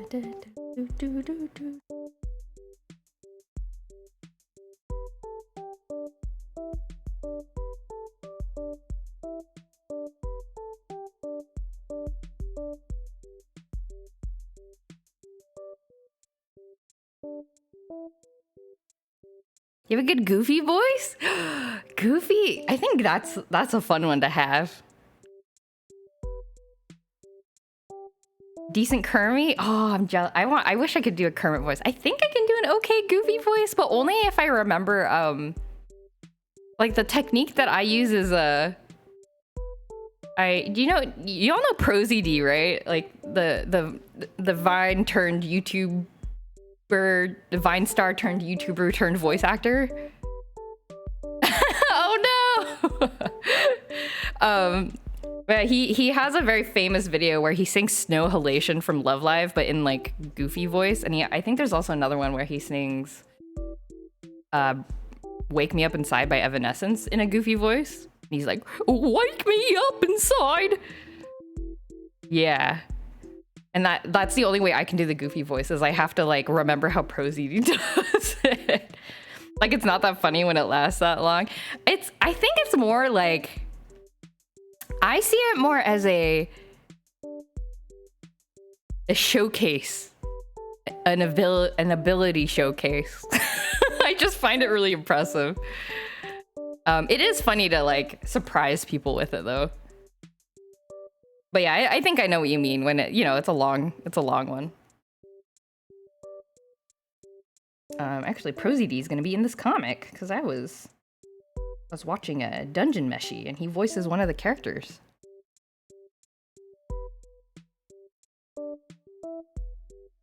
I can't do the Ahyok. Oh, actually, that was pretty good. Ahyok? The Goofy Ahyok? What am I doing? I am trying to put that panel. Need to increase the canvas size again. Oops! Expanded it on both ends. Didn't want to do that. Oh no, I expanded it from the top. Undo. Undo.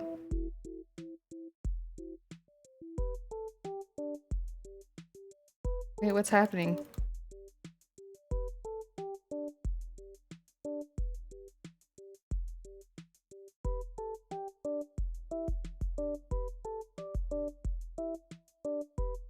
Why is there a whole bunch of blank space at the top? Uh-oh. Guess I can crop that later. That being said, if you can do a Goofy voice, you can do a Banjo voice. Oh, like Banjo and Kazooie? I never played those games. I don't know what he sounds like. The only experience I have with Banjo is from playing Diddy Kong Racing on the N64. And I don't know what he sounds like.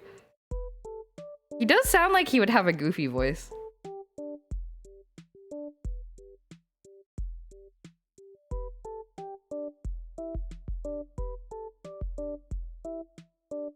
Just put that down here.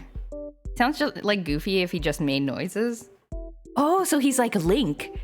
He's like Link, but with a Goofy voice. Let's see. He's like, yeah. Yuck. I understand. Now I understand.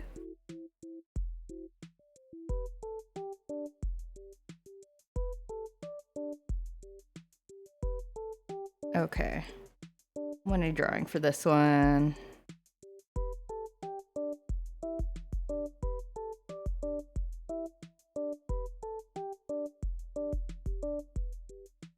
Okay, just a couple more hours to go. I mean, like, not real-time hours, like hours to draw.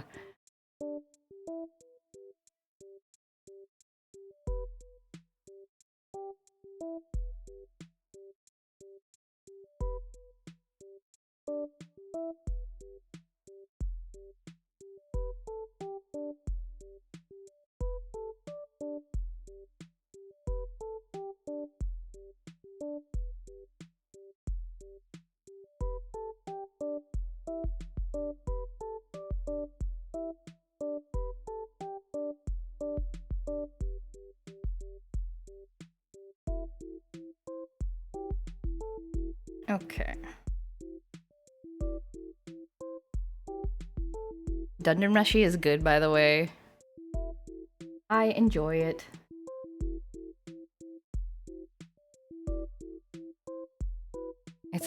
It's like a weird, well-animated anime.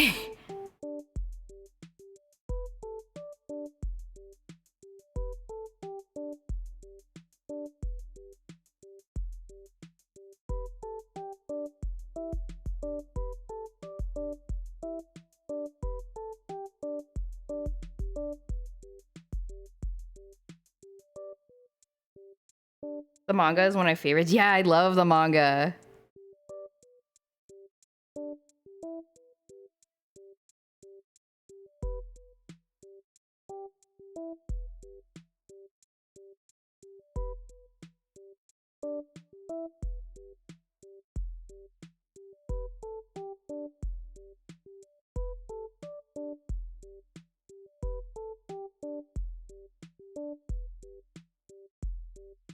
Here's my stupid couch. It looks like a couch, right? It's fine.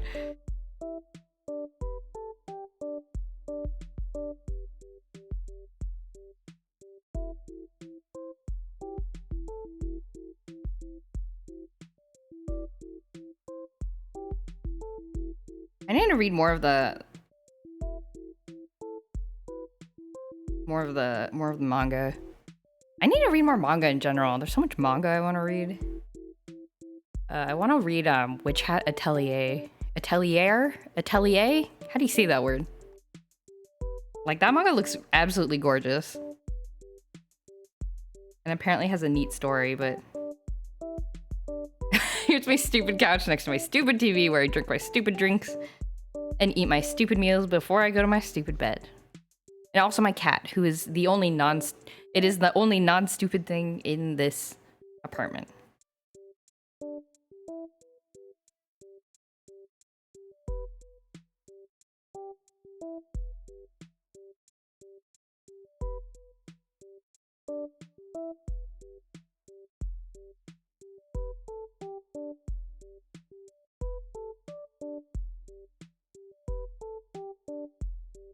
My cats are very stupid.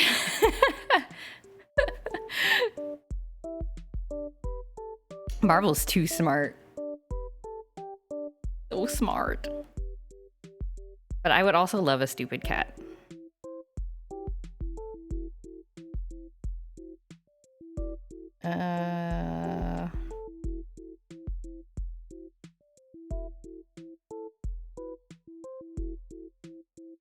Oops. Rosie is great as an is okay.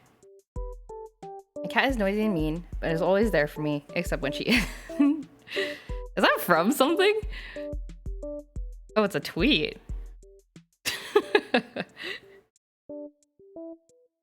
That is the human condition.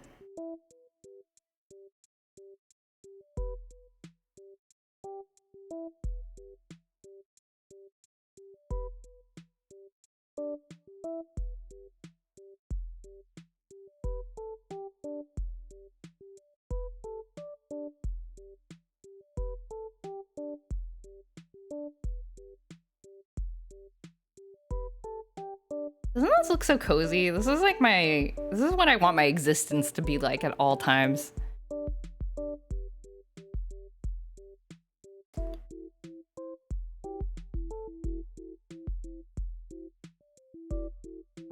That's the life I wish to live.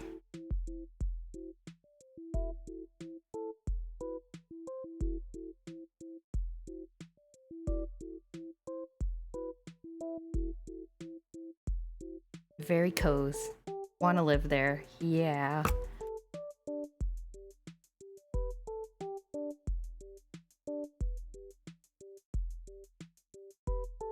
Okay.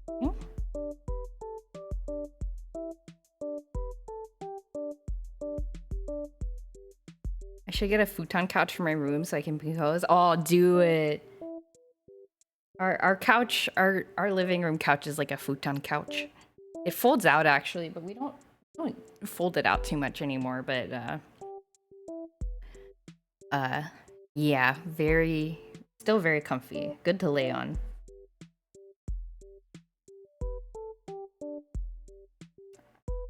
I definitely do think I fall asleep better on it. I don't know why. That's probably not a good thing though.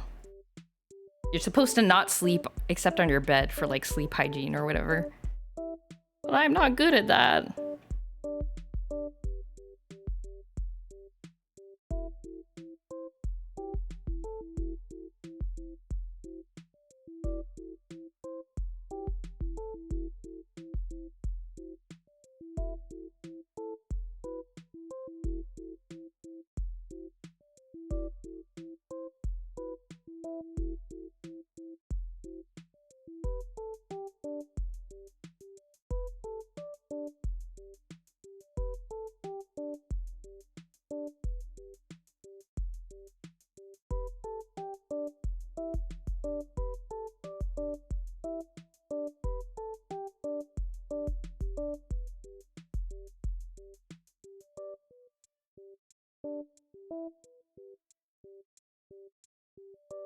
Better to fall asleep than fall from the 3rd floor. True. I don't think I have any danger of falling off from the 3rd floor. Because I live on the 4th floor! Just kidding.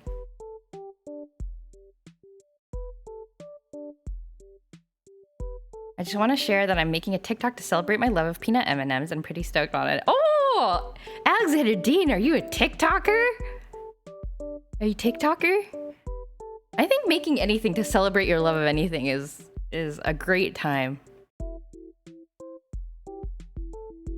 Just TikTok dances? Really? Whoa. You're a TikTok dancer.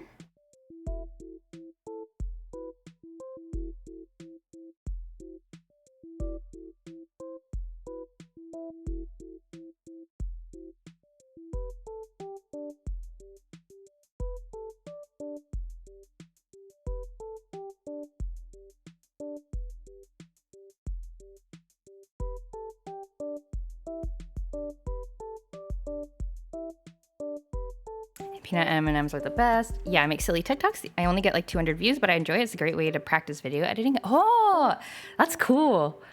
And I guess it's a nice, I mean, based on the views and stuff, you can kind of test out like what works well and whatnot. That's awesome. I never really got into TikTok. I like don't know much about it, so that's like fascinating to me. Like, how do people discover TikToks? Like, is it just like the algorithm just, I mean, I guess like any other social media, it just like pops up on other people's feeds once you just put it out there? Or do you need to like tag it or something in some way? And like, so the algorithm knows like what the video is?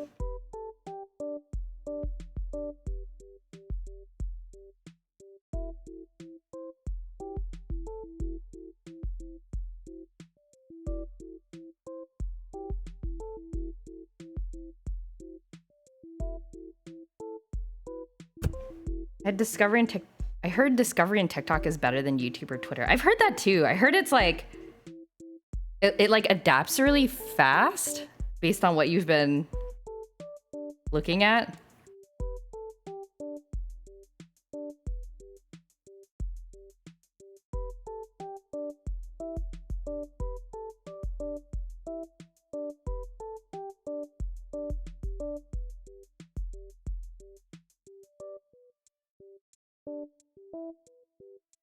I'm not sure how the algorithm works. I wish I did. Then maybe I'd get more views. Then my TikToks are probably too silly for a large audience. Really? I think silly is very appealing to most people. That's what I would guess. Tumblr's discovery is really good compared to Twitter. Really? Interesting. I hear the Tumblr is the social media that I hear the most mixed opinions on. Like some people love it and some people like absolutely think it's garbage. I guess I've heard people's complain about the search. I think the Tumblr search is not very good, at least that's what I heard from a couple years ago. I guess that's different from Discovery. I try to post TikToks, but the algorithm must hate me or something. But also, I'm horrible at editing TikToks. I see. I am intimidated. I don't know how to put videos. I don't know what I would even do. I guess I would put like clips of speed paints or something. I hate it, but I hate everything online, so don't listen to me. I want to become like an internet hermit. Like set up shop on I should make a NeoCities page and just like quit everything, and then if you want to talk to me, you have to climb up the NeoCities mountain and like sign my guest book. Any lewd art on Tumblr gets no traction? Oh, really? That's interesting. Silly is a very general term. Me neither. I tried to edit like clips for my stream, but I feel silly because my IRL friends see them and judge me. No, that's so mean. Really? I wonder what was Tumblr doing? I genuinely dislike Tumblr for some real good reasons. Oh, interesting. I have a soft spot for Tumblr, but for no other reason other than that, like I've gotten I've had like a few good interactions on there, but I feel like I don't use it as much as I used like Twitter, or even like as much as I use Instagram now, which was a pretty good new thing for me. So yeah, I've definitely heard a lot of mixed opinions about Tumblr. Like I feel like for like Twitter in comparison, I feel like is generally very like, oh, this hell site, like, you know, why are we all even on here? Like I feel like there's a pretty good consensus about Twitter, but for Tumblr, I've seen a lot of different opinions. Greg hates Instagram. Ah. I thought Tumblr was fun about 10 years ago, but it failed to keep my interest. Oh, interesting. Interesting. Yeah, people do all sorts of interesting things on Tumblr. Like, one thing that I never really understood or got into, because, like, people use it kind of like LiveJournal.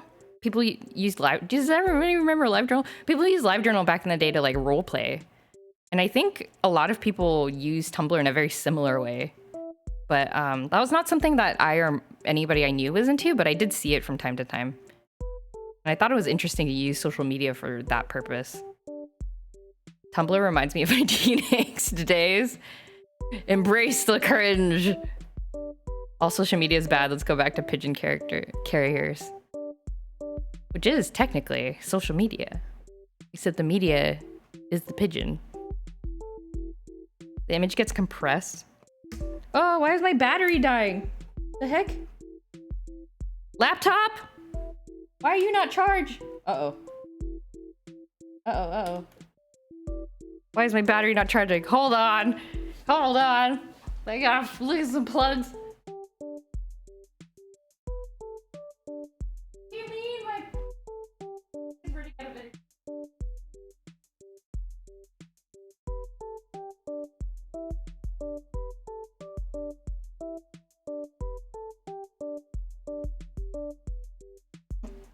Oh, there we go.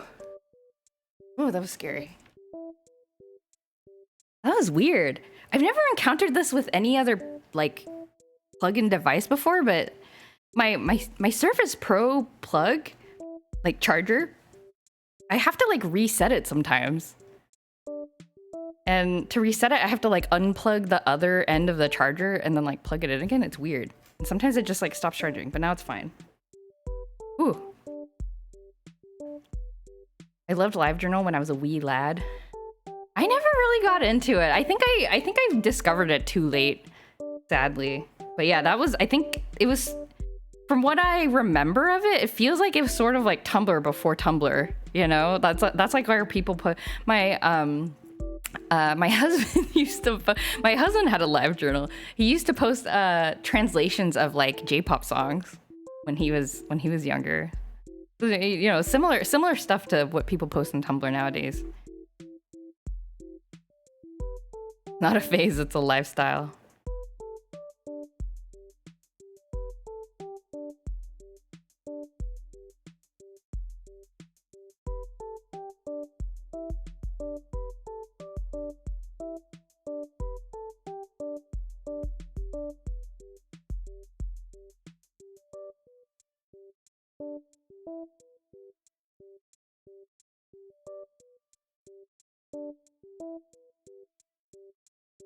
We need to bring back pig riders.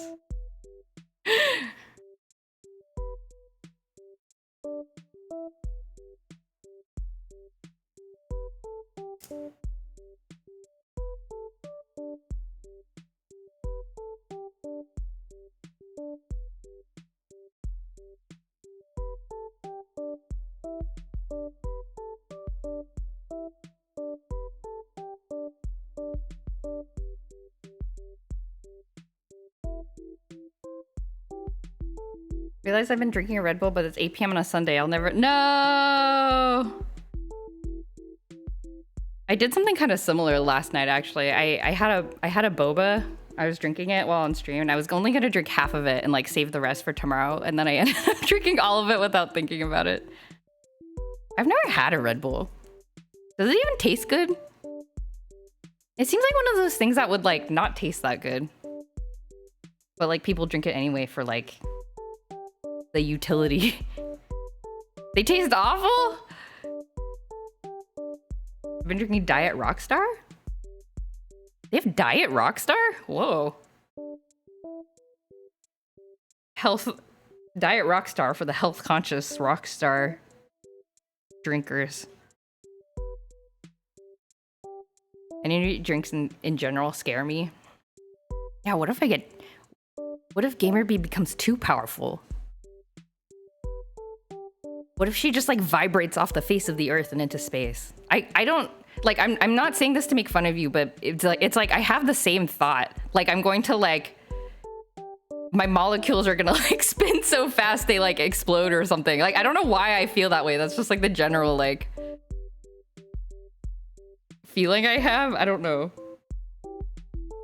I'm like 200 pounds, 6 foot, so I can drink like 10 of them before it's dangerous. But one a day does me good. Whoa. I get really jittery even after just like a cup of normal coffee. Like I can't drink, and even decaf makes me a little bit too, like, I feel bad.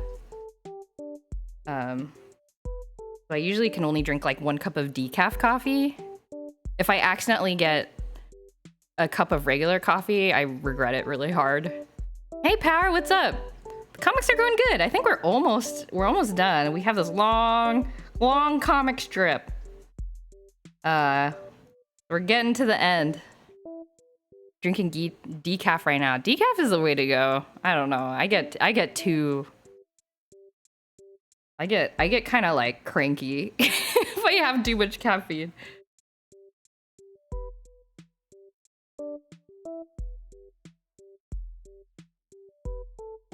Oops. Not 9 a.m., 9 p.m. Super mega high speed beep. Oh, try one right before a stream. Oh man, I would be like double sweating. It's fascinating seeing how you make your comics. Been reading them for 7 years. Yeah, like I've never posted a video of me drawing a comic before or like streamed it. Like I've posted a couple videos of like my painting process, but yeah, I'm glad it's interesting. I was kind of worried because I don't think it looks that impressive, me drawing the comics, but I'm glad it's like interesting.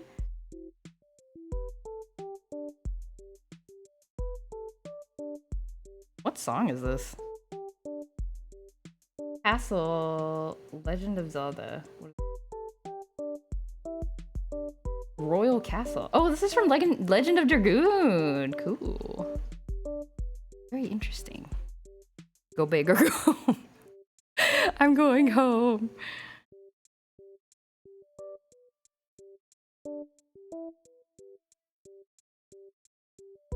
Okay. Where's my mouse? Let's split this into a couple of panels like that. Then I think we'll be good.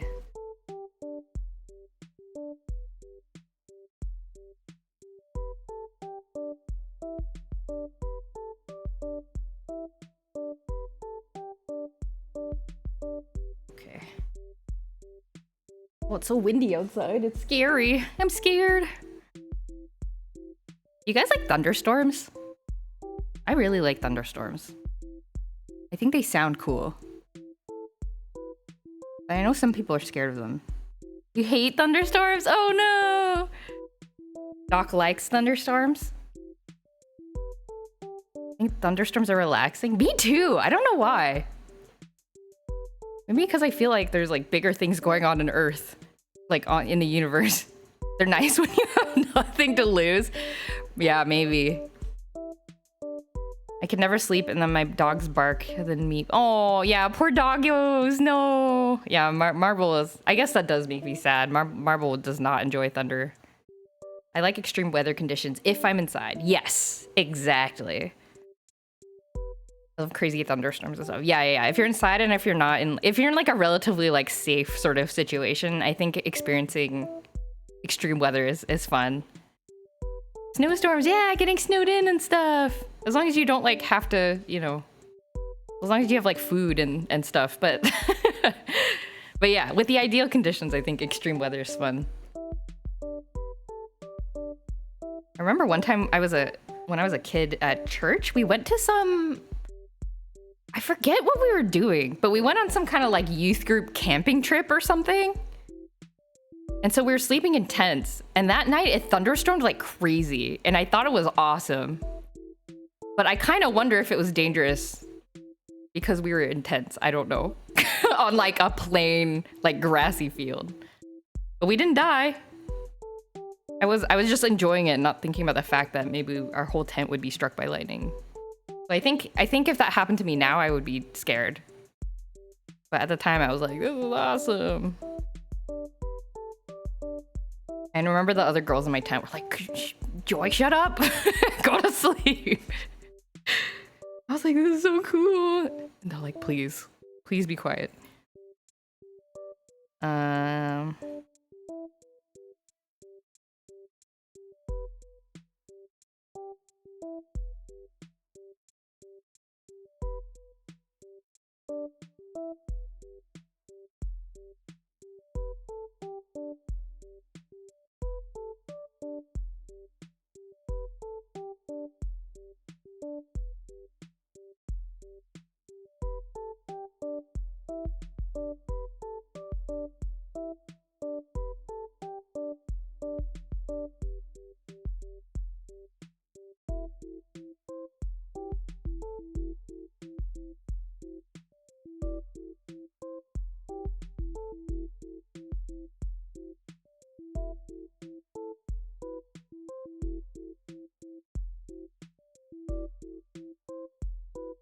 How did I draw my couch in this panel? Okay.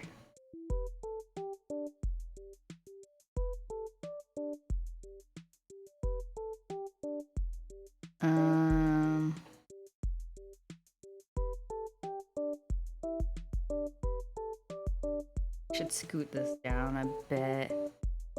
Have you always lived on the West Coast? Yes, I've always lived on the West Coast. And for that reason, I feel like I haven't experienced... maybe that's why I'm like very excited by thunderstorms, because I don't... At least in the places where I've lived, we don't get them that much. So when it happens, it's like, whoa, awesome.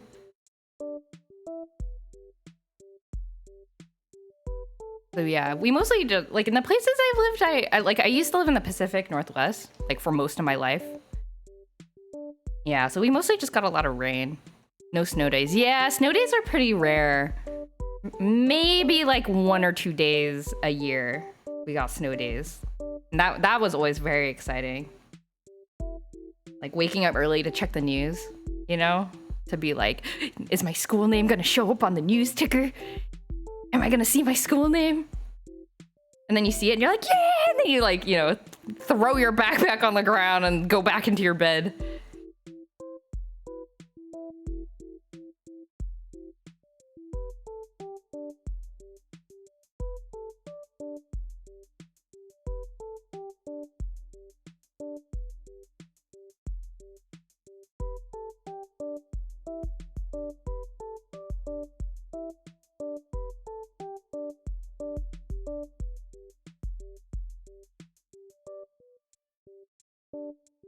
Waiting for your school to announce its snow date isn't just in the cartoons. Oh yeah, no, that was a real thing.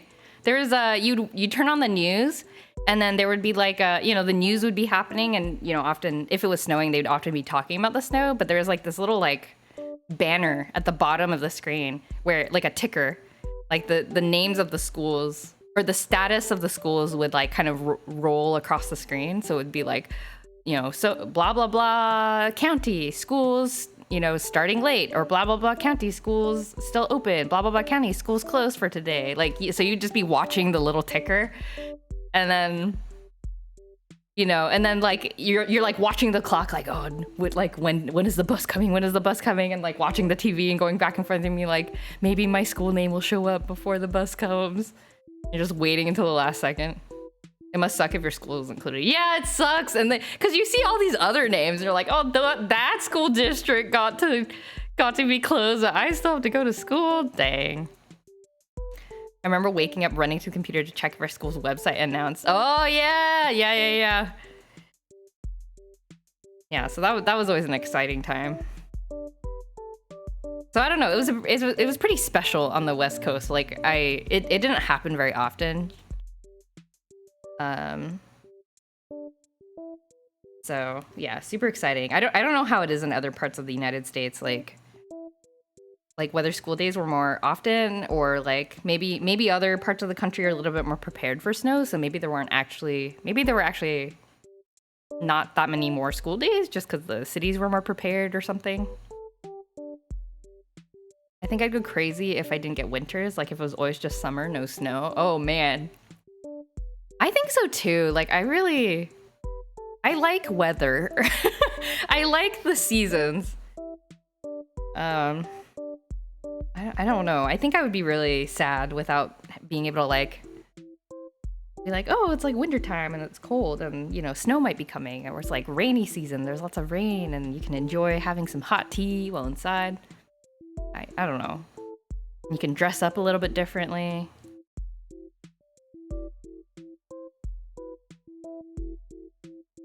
I'm gonna use the digital medium to my advantage.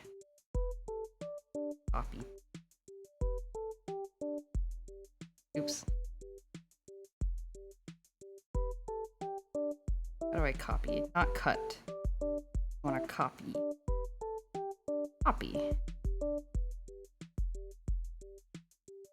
And paste. Go. Yeah, I love snow. Though I kind of wonder if I would still, like, I still live in an apartment. I don't have a house or anything. If I were a homeowner, would I feel differently about weather? I would guess I would. Because you probably have to deal with all sorts of problems and stuff.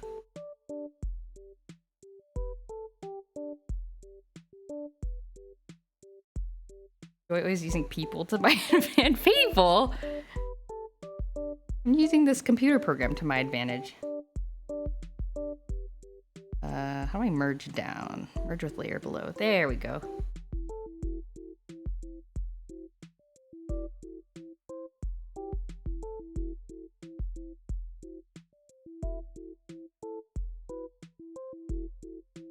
I'm gonna slowly turn into a blob.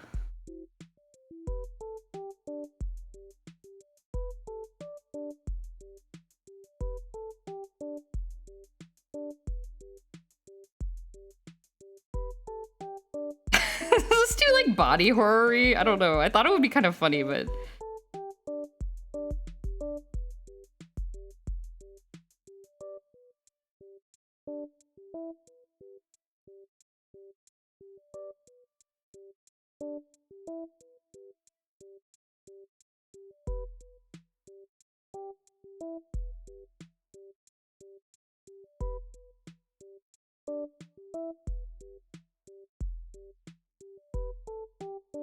you love it? Okay.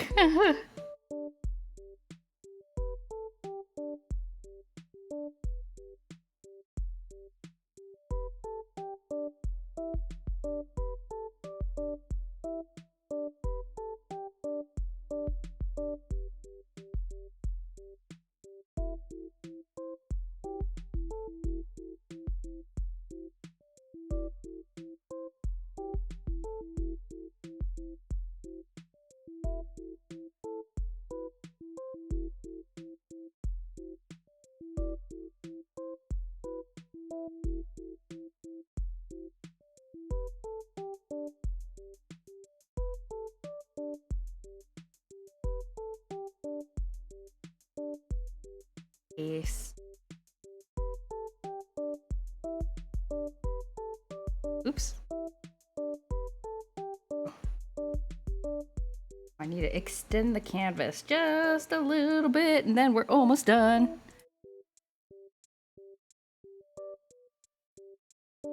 It's a couple hundred more pixels. Whoops. Wait, did I do that correctly? 500. Okay. There we go.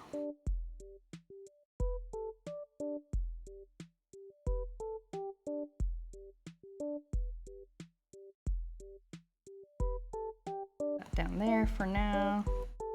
We'll extend this panel down a little bit. They're roughly the same size.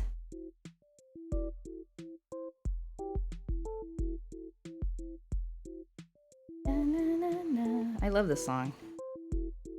Like one of my favorite Final Fantasy IX songs, or Final Fantasy songs in general.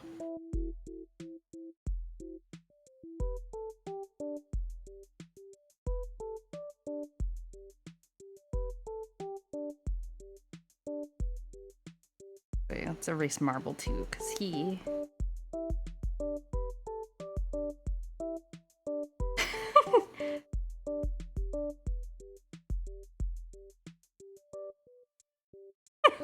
This looks so weird.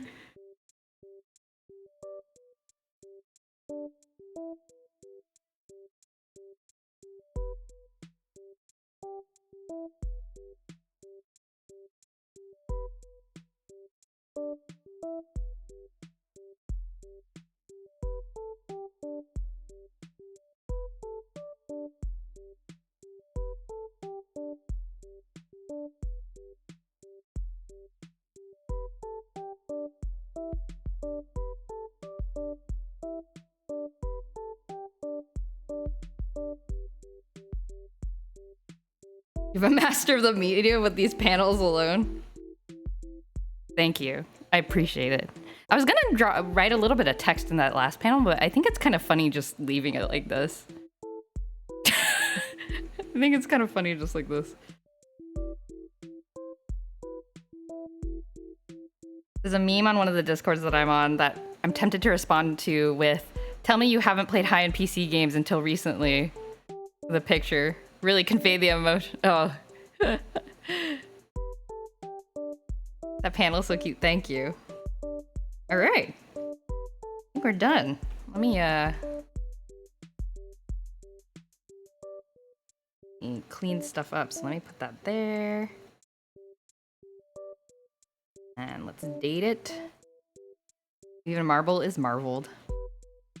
I'm just gonna post. I'm supposed to post on Tuesdays, but I'm just gonna post this today because I don't want to wait too long to post for a comic event that was supposed to happen so many years ago.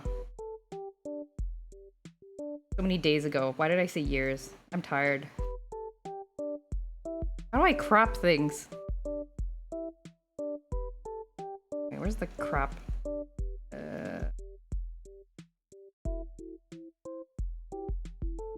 Crop. Can I not crop? I accidentally added this like extra gap to the top.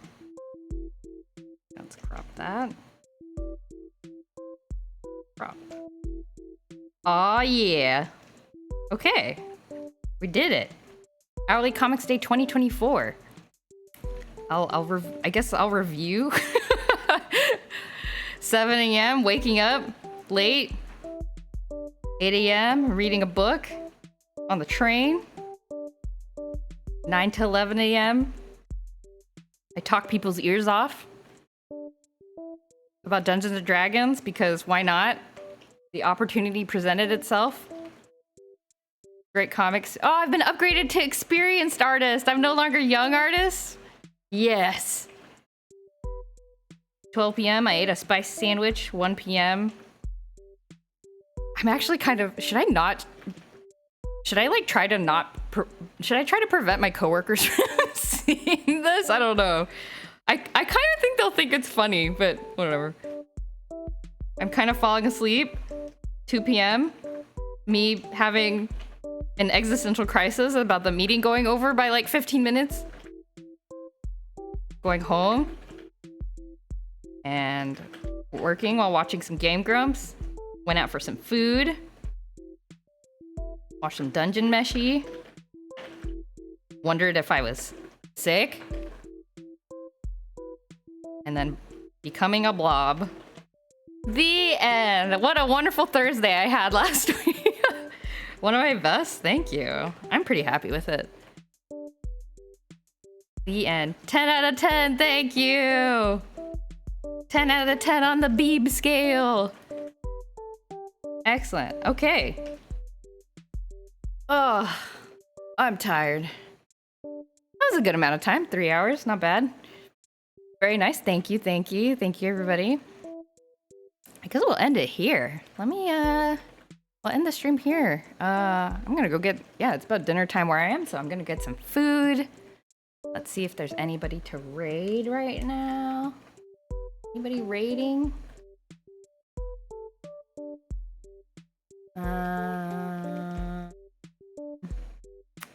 Oh, Crazy Returns is streaming. Mario Superstar? We doing Tama Tuesday? Yes, I am planning to do Tama Tuesday unless like, I don't know. Unless, I don't know, something drastic happens. I don't know what I was gonna say, but yeah, I am planning to do Tama Tuesday. Also, I have another game after we finish the Tama game, which I actually think we still have quite a bit of content left, but after we finish the Tama game, I have another game lined up called Hello Kitty Island Adventure. I think I mentioned it maybe a stream ago, but I was telling one of my coworkers during this week of meetings about Tamagotchi Adventure, because me and his daughter have like very similar gaming tastes. So I was telling him about it, and he's like, "Oh, well, we've been playing Hello Kitty Island Adventure," and I was like, "Okay, yeah." So anyway, that was a great discovery from the meeting. Jojo raid, but feel pressured because you raided him last week. Oh yeah, no, I don't mind. I think I would love to raid Crazy. No problem. Let's raid Crazy Returns. I want to see what Mario Super. I'm gonna be honest. I've never heard of Mario Superstar Baseball. That sounds really interesting. All right, let's do it. Okay, thanks everybody for coming. Thanks for hanging out while I draw comics. I hope it was interesting. I was having a lot of fun. I hope you did too. So let's go right over to Crazy, hang out with him, and then I'll see you next time for Tama Tuesday around 8:30 p.m. Pacific time on Tuesday night, and I'll see you then. All right, have a good week, everybody. Bye bye. Gotta start the raid. Let me start the raid. There we go. And then I have to change to my outro. Okay.